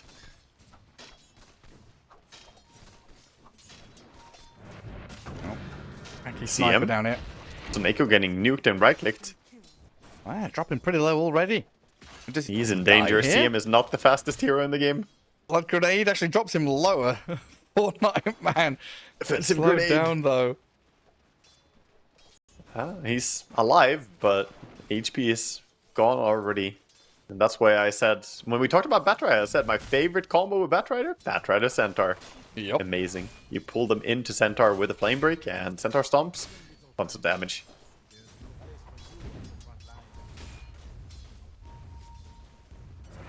It's going to be a real challenge for the Maiden. Zibbe down bottom. He's going to get away from the shards. Had already spent the shield crash. See him you said, again? See him dying. In trouble. She's Soneko? fine. Crystal Nova body blocks from Smiling Knight, protecting his maiden. Not fun though, is it? No. She also cannot block the big camp from spawning or prevent it from being pulled next here. Stormstormer spends pretty much all of his resources to get a couple more last hits and get the bottle sent out to him. Moonlight really did put the pressure on him, but looks like Stormstormer's fine. Stormstormer's Storm. Storm. Wait, he's changed back to Arlington, huh? He's not PUBG Man anymore, or whatever he was. No, it wasn't him that was PUBG Man. It's, who was it? Maybe you removed it, yeah. No, you're right. Eki's PUBG Man. Elder Scrolls Man, Valorant Man. Did Storm... No, he was Stormstormer Arlington. Stormstormer is WoW Man in my client. Oh, I see. Maybe it just doesn't show. Yeah, it's not showing on the observer screen. Oh, I'm lucky. We don't have... Wait, were we talking about that? No, it shows Zibbe's one. It shows Eki's one. I guess Stormstormer's just The lagging. important stuff here in the qualifiers, the tag ups. It's fun to see them all. They all have their own name as well, where they all call themselves rainy, windy, stormy, sunny in the lobby. Mid lane. Both mid laners dropping real low here as Moonlight chases after Stormer. He does have a couple of bottle charges up his sleeve. I think Stormstormer... An empty bottle, no runes to go for. Does he have to go for a bounty rune, or is he Blood just grenade dead play? here? The siphon into Blood Grenade, fairy fired, but the Crypt Swarm finishes him off. Soneko's TP'd in looking for the trade, but Moonlight has kill a him, fairy though? fire of his own. One more hit. He has Mango. Into Crystal Nova. Does he have the range to kill off Moonlight? I don't think he... Oh, just about. Oh, okay. They get a big return kill there at least, but yeah, nice solo kill by Moonlight. This guy delivering again. I like the blood grenades. That's something that not all mid players will do. 9 will frequently do it, and you saw it now by Moonlight as well, buying the blood grenade just for kill potential. Yeah, was it Invokers doing it a lot? Yeah, Invoker's sometimes doing it. We've seen it on a few different heroes as well, but yeah, 9 on Invoker did it. Soneko reclaims his small camp. It looks like he's heading mid to try and guard the water rune at minute 4. As is the sniper who comes in here to help out Stormstormer. So a bit of comms there from All the Storm saying, support hey, mid. I need some help over here because I'm being hammered. QBFY attempting that flame break doesn't quite touch the Storm. But Cracker is going to block Eki away from any kind of rune take and also allow Moonlight's Death Prophet to arrive and do a ton of damage. But Cracker's now going to fall to the Blood Grenade and final a little bit of damage out of Eki's sniper. And we see a triple shrapnel, does a lot of damage. It's difficult to stand in. A lot of attention 4 minutes in for these mid laners, so the side lanes are 1v1ing right now. Bristol should be pretty happy against the Centaur. And it seems like Pango's farming quite nicely against the Dragon Knight. I guess both of those heroes are so tanky that, like, is there any point in touching each other? We'll just hit the creeps. Not 1v1, no, not really. And Zibbe again with the urn. He actually does go for the urn and the spirit vessel in general in this patch. Still likes to have that. Big stacks being made already for Radiant on the Ancients. Ooh, Big camp in particular. God, we had so many games. It was Zibbe Pango game 1, wasn't it? Oh, And he yeah. did the same. Yeah, he so. spirit vessel into pipe or something like that. Yes, yeah. Yeah. Batrider setting up on the Stormer. Oh, he wants his level 6, but he doesn't have it yet. No, What he's a pushed flame break.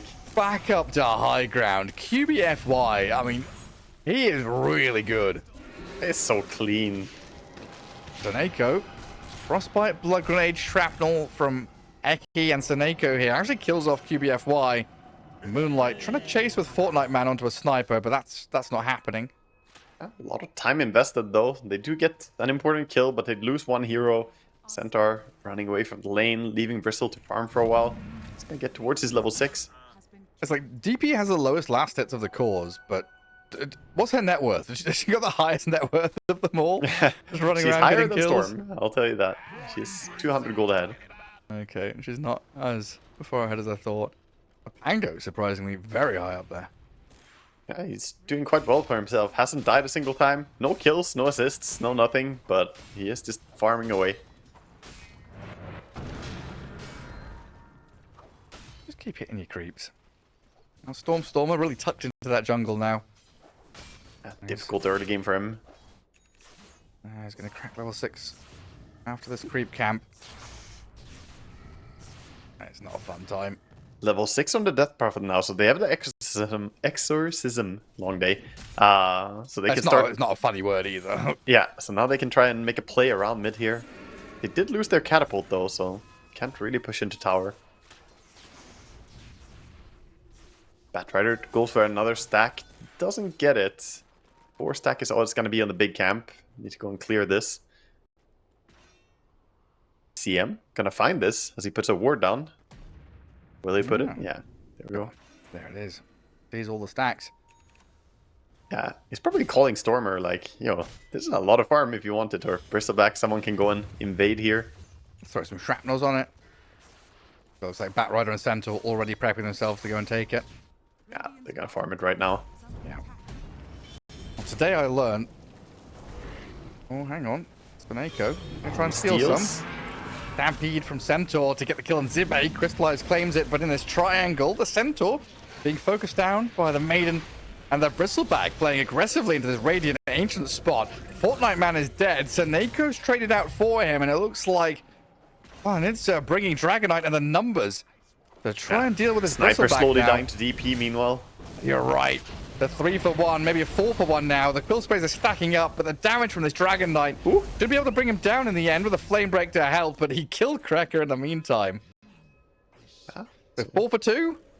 Was it 4 for 2 or was it 3? I think they're only 3, right? Well, they killed the Pango they killed bottom in the first. Yeah. other non-fight, yeah. Yeah, true. Yeah, that's a good. We include that as well. But that was a tactical death. Zibe got an earn charge because he died. Genius move. Oh, tactical. But yeah, today I learned that Galvanize on Storm is breakable. I was like hovering over it, pressed Alt, and was like, yeah. Oh, If really? you're broken a Storm, you don't get new stacks from kills. Ah, I see.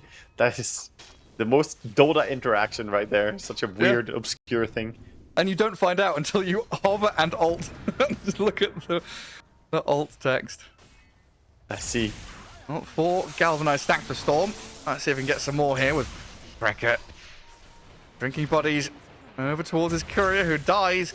Snowballs to the creep camp. Storm out of mana now. Fairy Fire and a pretty full wand there, buying a bit of time for Tusk, but no way out. Finally take him down mid. They want to get this tower, but DP doesn't have ulti, so just a CM sitting here protecting.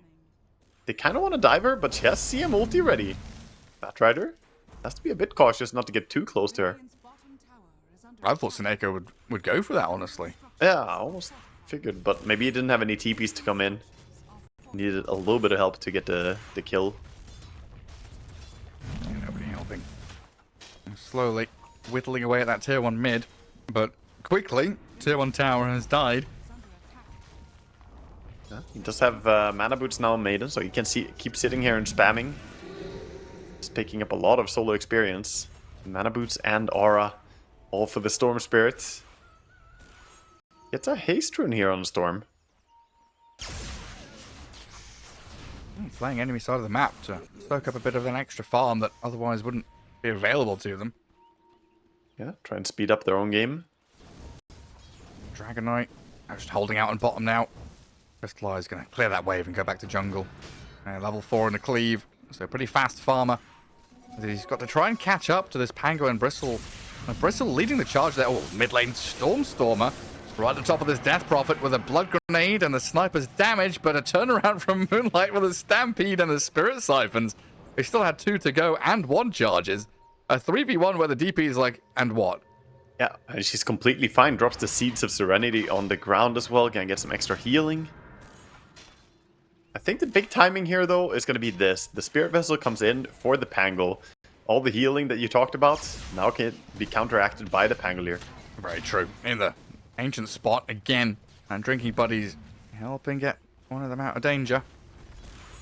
But yeah, Spirit Vessel on Pango, and we must be nearly at Ags for Bristleback.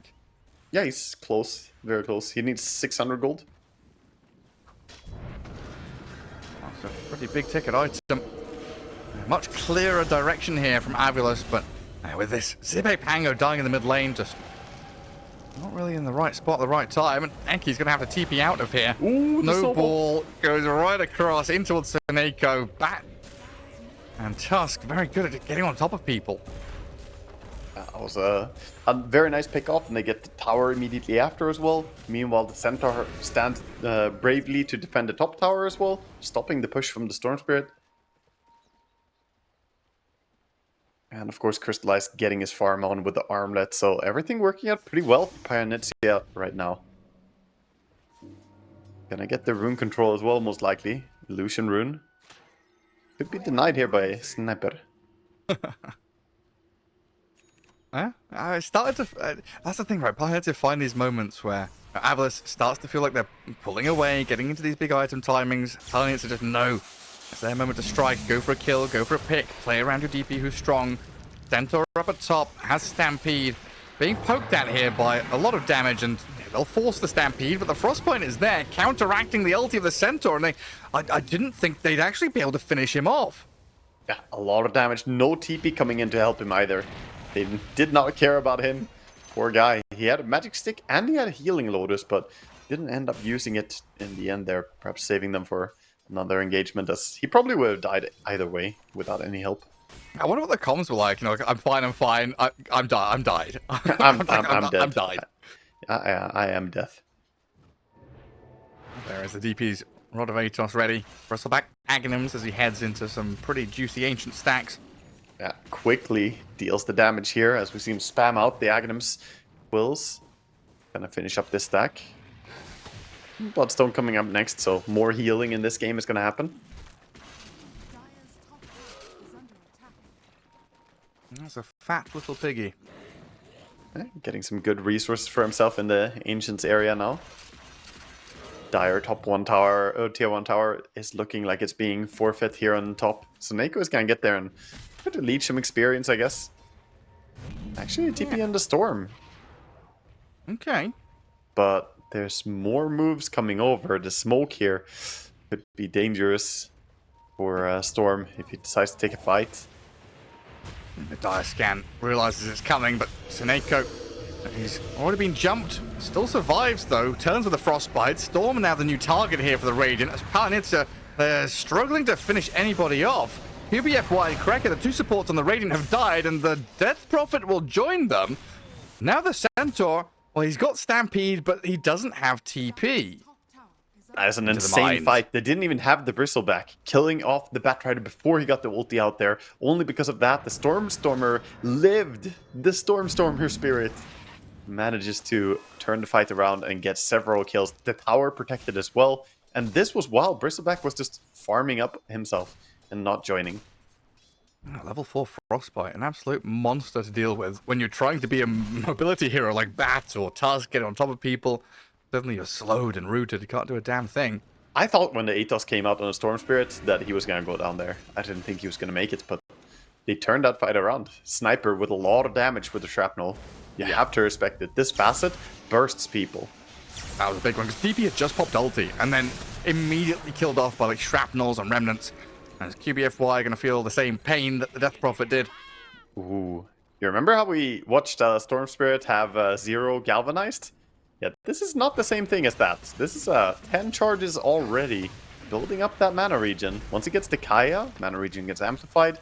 Already sitting at a very nice mana regen. Of course, Clarity is going right now, but he's getting quite a bit of mana. Yeah, and it kind of, I don't know if it's fortunate is the right word, maybe just kind of circumstance that happened, because Stormstormer died twice, and then, of course, when you level Ball Lightning, you get those Galvanized stacks, and then he hasn't died since.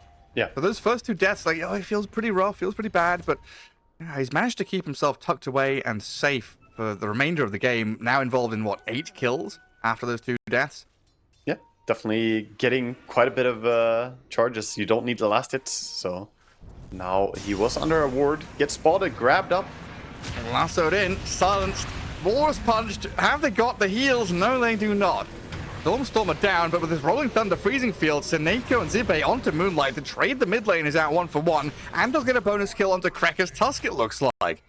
Zibe chasing the drinking buddies. The range on that is always so funny as they bubble and squeak away with the speed they've got. Yeah, a little bit of a pause coming out here. Stormstormer is disconnected, but good turnaround kill. The Spirit Vessel again shutting down any potential for a DP to try and heal up. He has the Spirit Siphon, but what does it matter if you're not healing yourself? Storm is back again. Goal gets called. He has an Arcane Rune on bottom part of the river here as well. Nicest rune you could ask for pretty much for a Storm Spirit. Bigger story for me in this game is the fact that the side lanes are getting pretty farmed. So the mid laners, we're talking about them a lot this game, but they're going to be a sideshow soon for what is going to be the Dragon Knight getting really big, the Bristleback is really farmed, even the Pango is getting quite a bit of farm in this game. The real danger lurks in the shadows, doesn't it? Farming jungle camps until they're ready to strike. They do come out onto this Bristleback now, but he's got shields and heals, and Krekker, I don't think this was the target to go onto. Snowball, not going to help him. And he's just stuck in place as the Storm and Bristleback standing and fighting onto this Tears of Serenity Verdurous Dale. They're full HP, basically, and turning back onto Frostbite Moonlight. is coming. I mean, they've used Exorcism, trying to Spirit Siphon back onto them. Good Flame Break going to push Seneko close to the tower, so the Dragon Knight can unload, but the Centaur now has exposed himself, and he's going to drop to the Storm, and the Quill Sprays, a little more from Eki, secures the kill on him. Clutch reaction there by Seneko, quickly getting the Frostbite out on the Centaur, making sure he at least does something before he dies. Because of that, Centaur dies with him in the same spot. And again, a good fight for AVULUS here. Moving across the map now to the bottom part. They're going to find that Arcane Rune we were talking about a second from now. Yeah, a 6k lead emerges. Looking pretty good. And like such a stark difference as well between the Bristlebacks we've seen previously and this one, right? He got Aghanims, he farmed an additional camp that like kind of pushed him over the edge. He's nearly at Bloodstone, and that was the first fight he's actually joined.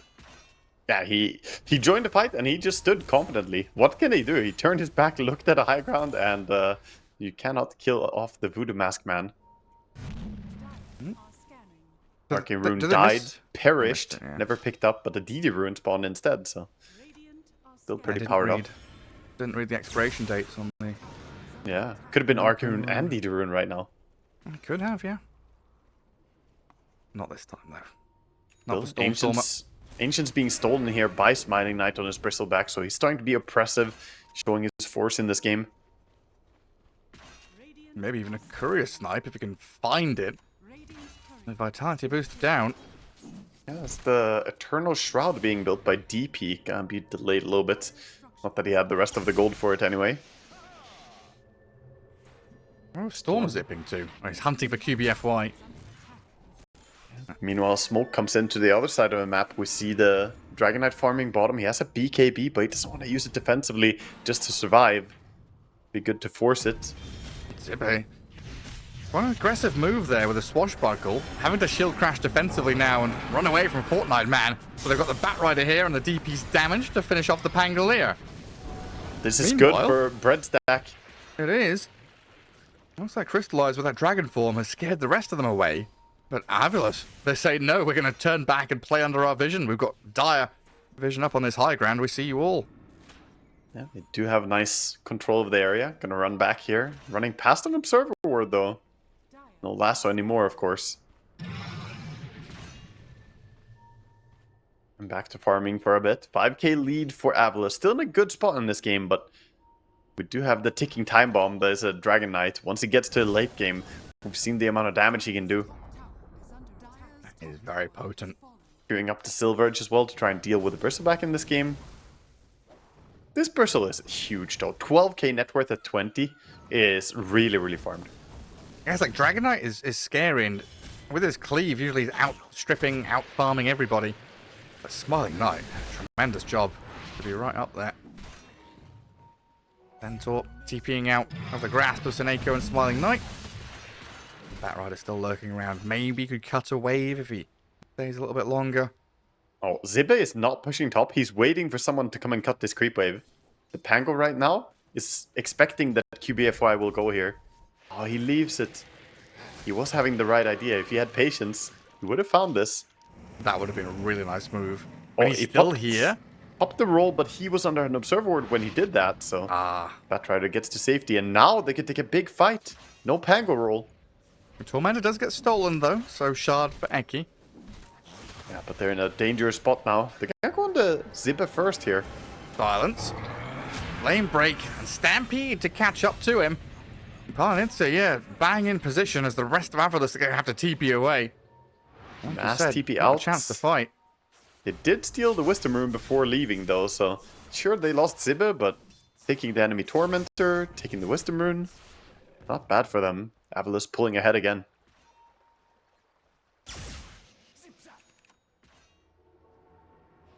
Seneko. Holocrest Bracer. Enter 4 staff. Moonlight there with the Eternal Shrouds. They're very tanky on this DP, especially with all that sort of damage delay. Yeah, Seneko, be careful here. Helping out with the Tormentor, but I guess he's pretty tanky himself. Has the Solar, Bracer, Fluffy Hat, 1800 HP CM. Got the HP talent as well. Look at Stormstormer go. With a sniper there, long range initiation and damage, and the Remnant to finish him off. Leaves the Remnant for him to get out of the snowball and break into that. Immediate Even pings more. into Roshan now as well. Yeah, Right into starting the it. pit. Batrider is thinking about going through the gate, or at least controlling if someone comes top, but they can't really go and contest this Roche. They scan it out. I don't think Palianytsia like it, but they don't have a choice. They can't give any real contest to bottom, not without the Tusk. Yeah, not a chance in help. Bat is out on the map. DK's farming back their ancients. I Big just have to give timing this now. one up. Ages for the Bristleback with the plate mill as well, so he's quite tanky even if Dragon Knight tries to focus him. And plenty of tier 2s to go and push into as well. This game is reminiscent of game number 1. It feels like they're just out-farming them slightly, time by time here. It's very close in kills, very close in executions, but Palianytsia is slightly falling behind in efficiency across the map. I guess one thing, Palianytsia still have this Tusk Bat high ground defense with a big old Dragon Knight though. If you ever do get All into the lamboed, DP. could be rough, and you're right. Stormstormer onto the DP. Great Rolling Thunder crashes into the two of them. DP on the low ground. The Rolling Thunder hits back into her with a Frostbite there, and Stormstormer zips back towards Moonlight to finish her off. Death Prophet, Spirit Vessel, make short work of her, while Fortnite Man has been killed off by Smiling Knight. Smiling Knight takes him down there with a little bit of help from his support, but now they draw on the map. We can see they're shoving top, shoving mid. Feeling confident here. Push. Yeah, strong push coming in as the right clicks are starting to add up as well. Level 3 on that warpath over on the Bristleback. And this is not a snot machine bristle. This is the Seeing Red, the angry warpath. Yeah, he angry. He hit building. Storm Spirit also with a ton of galvanized stacks. And he's only died once since that laning stage. Feeling very good about himself on the Storm. They cleared out the bottom wave, try and push that in as well as just sitting on high ground with the Bristleback to clear out tier 3. Tower is falling. The Solar Crest spam over on the Bristleback. You can't really defend against this. The Yeah, what are you lift gonna at do? 11 HP. They wish they'd picked Magnus. Yeah, exactly. Some kidnapping. You already Yeah. have the Batrider and the Tusk. They need more. Dragon Look. Knight trying to farm top. Crystallize not being chased yet. Yeah, it looks like AVULUS focused much more on keeping all these lanes in. Try and close the net in around Palianytsia. So much scribbling on the map right now. They're definitely expressing what parts of the map they want to control on AVULUS. Moving down towards bottom now, the tier 2 tower. Yeah, it's like we've cleared top, we've cleared mid. They must be farming bottom somewhere. Dragonite has left the top ring of jungle camps as well as Stormstormer looks to scout him out. Nobody gets Palianytsia found. wants So that mid tower. One whack. there it That's it. is. Palianytsia have dodged this pretty well, right? They've not really bled out. They're losing buildings, but they're still kind of getting something on the map. And maybe with this lasso play to drag them with a stampede into tier 4s, the Bristleback may be vulnerable now, but he's healing up on the Bloodstone. First life down, and you've expended quite a lot. Moonlight has the Exo going. Spirit Vessel on her. Shards and Silence onto the Bristle with a Blink Stomp as well. The buildings are still falling, though. The rest of AVULUS are like, screw Bristleback. Just We don't need to walk away, follow him. Bristle. They can't legally detain you in the base here. Just walk. I know my rights. Am I being detained? Am I under arrest? What are my charges? I'm just trying to enjoy a succulent meal over here in the Radiant base. And Dragonite turning face and trying to deal with Stormstormer, but the BKB's up. Can't handle the storm. He'll zip back and allow Smiling Knight to turn his back. Try and get a bit more damage out there and heal with the Bloodstone. Looking at the melee racks to try and finish it off and claim this middle lane. One hit, Palianytsia. sniper, pot shots. The catapult also has to be brought down now. It's finishing the racks. It's gonna get it. Smiling Knight comes back in to finish it. Now, Rod of Atos, a couple of stuns. They're punching this Bristleback and trying to control him, but they just lack the damage with no break available. They can't finish him off. And AVULUS really showing their prowess here as they break high ground. Man, isn't that just a gut punch as well? Now the Silver Edge is down on Dragonite. Yeah. That is how close the timing is. If you had Silver Edge earlier, maybe they could have committed for a double, takedown on the Bristle there, kill the Aegis, and then go for him again. But now it completes right after the push is all over. That's very upsetting. And Storm Losing their Spirit entire lane. scaling a lot from these kills as well. Actually has overtaken the Dragonite in farm even.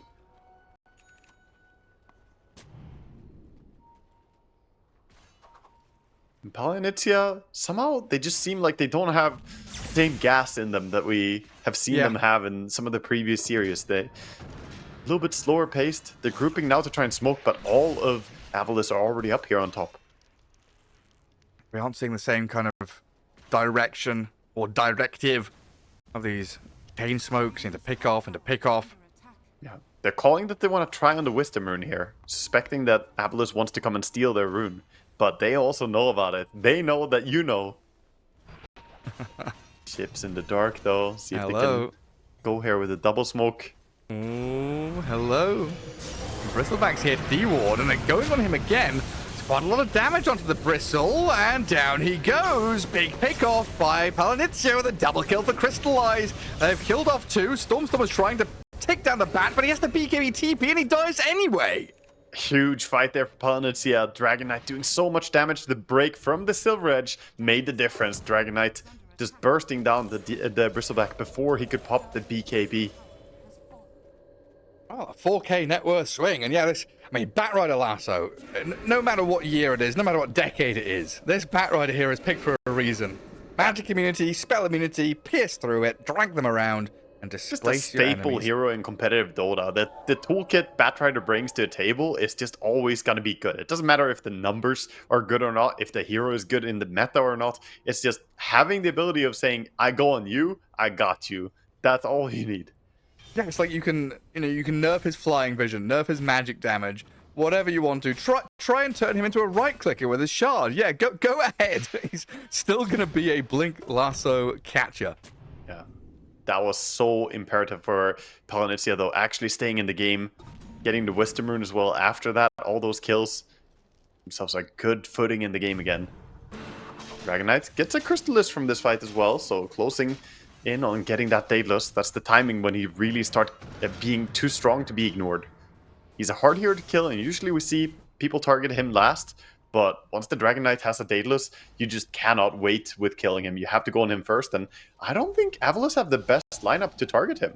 Again, looking back at chain stun capabilities, You have the vortex from Storm Spirit. You have Pango coming in with the ulti. But then what? Frostbite doesn't work against the Dragon Knight. He pops BKB. Time to buy a Sign of the Voice then, isn't it? Yeah, it does feel like they could use something more. They're adding armor first though, going for Shivas, going for AC, prioritizing getting these defensive auras up. They also have a Lotus Orb over on Zibbe, so he could maybe return some Lasso, Snowball, or DK Stun. Actually, an insane game for Lotus Orb. Even the Death Prophets kind of nullifies the effect of the Spirit Siphon. That's true. Turning it back Are against her. AVULUS on a timer? They are, yeah. How much of a timer? It's 10? it's not desperate, but you know, if they keep staying ahead like this, like 9k gold ahead, and they feel pretty happy going late game. But So I would say extend it's like the timer a little bit here and there. yeah, it gets like 50-50 if they stay ahead by 10k gold lead, then the game will be even. But if the gold equalizes, then oh yeah, they're gonna be in a very bad spot. With 1 minute till Roche respawning, pretty important here that we take control of this portion of the map. Dire Vision at the Twin Gate. And Rosh AVULUS. not up yet. Big smoke around, going up top all the way around. I like the patience here by Palianytsia going all the way along the edge. Don't take those lotuses. That's a bait. Someone accidentally clicks it and the noise starts. Threw down Vision, some the wards. sentries all Wards are being spotted. spotted. They know about it. The Nako are going to come in and try and deward. He's like, yeah, jump me. See if you want to jump a CM. 2000 HP with Soul of the Force. And scouting out Roshan as well with 10 seconds to go. Crystallize will go on her. Super tight. Crystallize is there, blowing up the Crystal Maiden. The Storm zipped into the back onto the Bat Rider though, and it looks like QBFY is dead. Smiling Knight trying to turn his back and get the cool sprays going as the Rolling Thunder crashes back in onto Palianytsia. But there's Fortnite Man though, standing his ground with Dragon Knight. Moonlight and the Dragon Knight cleaving and slaying them. Zibbe's got to try and jump away with a swashbuckle while Eki and Seneko, the freezing field. Eki with the damage out of the sniper. Crystallized though he's still alive. The armor toggle doesn't survive. He's dropped down as Zibbe finally finished off by the Bat Rider, but the big victor has got to be this Bristleback who tanked everything. Yeah, for sure. Stood his ground throughout all of this. And some funny plot twist there where the CM and the Sniper are the ones to bring down the Dragon Knight at the very end going in. But yeah, we could see those two big bads, the Dragon Knight and the Bristleback, just absolutely tearing through everyone in the fight. Roche is going to go down. That was a dieback on the Bat Rider as well. Right, yeah. Seneko You gotta brought give back. credit to Seneko for understanding that, you know what? Someone has to go first. And it's not gonna be my Storm. It's not gonna be my Bristle. Yeah. So it's me. I'm going in. He just walked in and prompted a reaction. Seneko baited that beautifully by just going in. It was a lesson that was like hard learned a couple of years ago. We had a meta where, like, we had just finished with a meta where like Ogre, Abaddon, and Enchantress were super popular, and they were like vision breakers, right? We were in a meta The where, run first and die for your team meta, yeah. and then right after supports. that, I can't remember what was being picked, but we had a bunch. Maybe it was like Crystal Maiden and stuff. We had a meta where all of the supports were just like sit behind Shadow Demon, Oracle, hiding in fog, waiting to go. None of the cores wanted to show, and we literally just had to have players say, "Okay, I'm a +5. I literally have to walk in and die to give vision." In some fights, that's what you gotta do. If you don't have a hero that gives vision, guess what? You have a hero. That is vision. Just send it in. Dragon Knight still doesn't have the full Daedalus as well. If he had that in the team fight, maybe he could have bursted some of the heroes there as they stacked up next to each other. He was lacking just a little bit more damage. Recipe away from the Daedalus. Now with 16,000 gold lead, Aegis in hand on the Bristleback. With auras completing as well, the AC's complete. 1,000 gold to go for the Shivas. Does feel like AVULUS are getting all the pieces of Exodia completed here. Yeah, they're getting there. I've seen some good punching back by Palianytsia, but starting to feel like they're wavering now. And DP and Dragon Knight, they've got staying power, but I didn't feel like they could actually break through this Bristleback when you've got staying power, but he's got infinite damage scaling, basically. You stand there and hit each other, and he's doing more to you than you could ever imagine. It's also if they don't kill the Pango early enough, then once the BKBs are down on like Dragon Knights, then that Spirit Vessel comes in, and it's honestly really annoying for them, taking away a lot of their healing from either the DP or the Dragon Knight, and they do end up falling. So yeah, the Spirit Vessel, I appreciate that he's buying it. You know, hardly anyone buys the Spirit Vessel anymore, but it's proving to be very good in this game, at least against these heroes. Bread team ready to get underway again. They've got a smoke on the bat, and it feels like they want to go and make that play after the Dragon Knight's finished. That next big item you're talking about. Got the big crits. Yeah, we have Centaur also building towards Shivas himself, but he's changing his mind, going for a Lotus. Prioritizing having perhaps something here against the Chain Stun, against the Frostbite.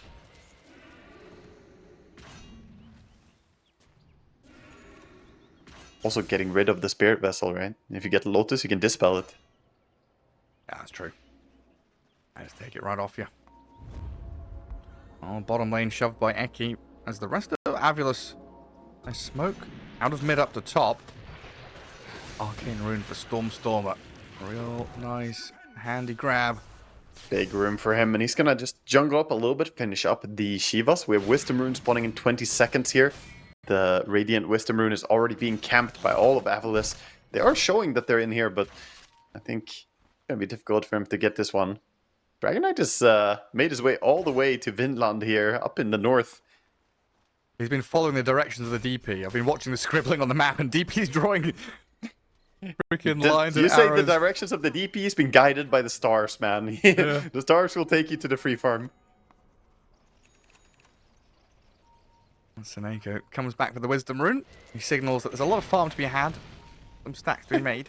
These scribbles coming in, man. Smiling Knight is like, over here now. Make a move. Yeah, beautiful. Thank you, Observer.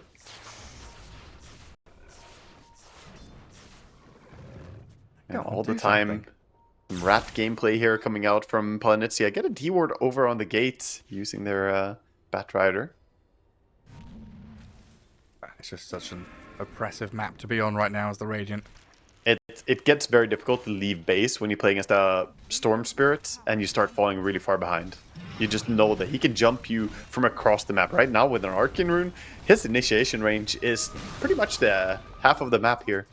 Yeah, like that bottom lane ward, right? If he sees you on that, he's zipping on you. Yeah, he will reach you. Banner is dropped, intentions are made clear, push is coming. Decisive move. Lasso on the Bristleback, though. He's got Wonderful Aegis. Placed on him. He's got Aegis. Snowball there as Stormer and Smiling Knight both BKB up. The Tusk in trouble, about to be blown up as him and QBFY, the two sacrifices as the supports of Palianytsia, die. A buyback out of the Tusk now. And everything expanded. Dragon Knight used his ulti, Exorcism was popped, the Centaur ulti was used as well, Lasso on cooldown, and a buyback forced. Nothing lost over the side of AVULUS. Still have the Aegis even for one more minute. I think they're going to do one more push with this. Going over and picking the Lotuses, who wants to get some HP before the push. They also have Spirit Vessel coming in. Pango saying, yo, I can fix you up, buddy. Use all the resources available to him. Get the Lotuses, get back into action. In a hurry. 40 seconds on the Aegis now. Not much timing, but how do you defend without an Exorcism? I think this top lane of Rax may just have to be forfeit. It's not the fastest push, but I don't think you can do anything to a Bristle. How long on Dragon form? Like, Lasso's up 25 seconds on the Dragon form. I don't think you lasso this man. Oh, you're gonna try? For it. He's trying for it. They've dragged him in, killed him the once. Okay. I don't know about round 2, though. That's the scary part, is when Smiling Knight respawns off the Aegis, and a freezing field, the zipping from Storm kills off the Centaur, who's dead for 100. Yeah, now that Aegis was timing out anyway, so that was a very compromised position after you drag him in. Now Centaur dead for 100, like you said. Mega creeps are coming. Green lights again. They'll Also, try with a break. though. Some good damage on the Bristle from the Dragon Knight. They found an opening. Smiling Knight, BKB's up, turns his back. Snowball there to turn right onto the DK with the Storm Spirit's BKB backup available. Crystallizes down, and it looks like AVULUS have done it. The GG is called, and AVULUS will be your first qualified team for DreamLeague Season 24. Congratulations to AVULUS. Well played. What a series. Game 2 was dominated by Palianytsia. Game 1 was a pretty closely fought game, but in the end, AVULUS won. Game 3, finally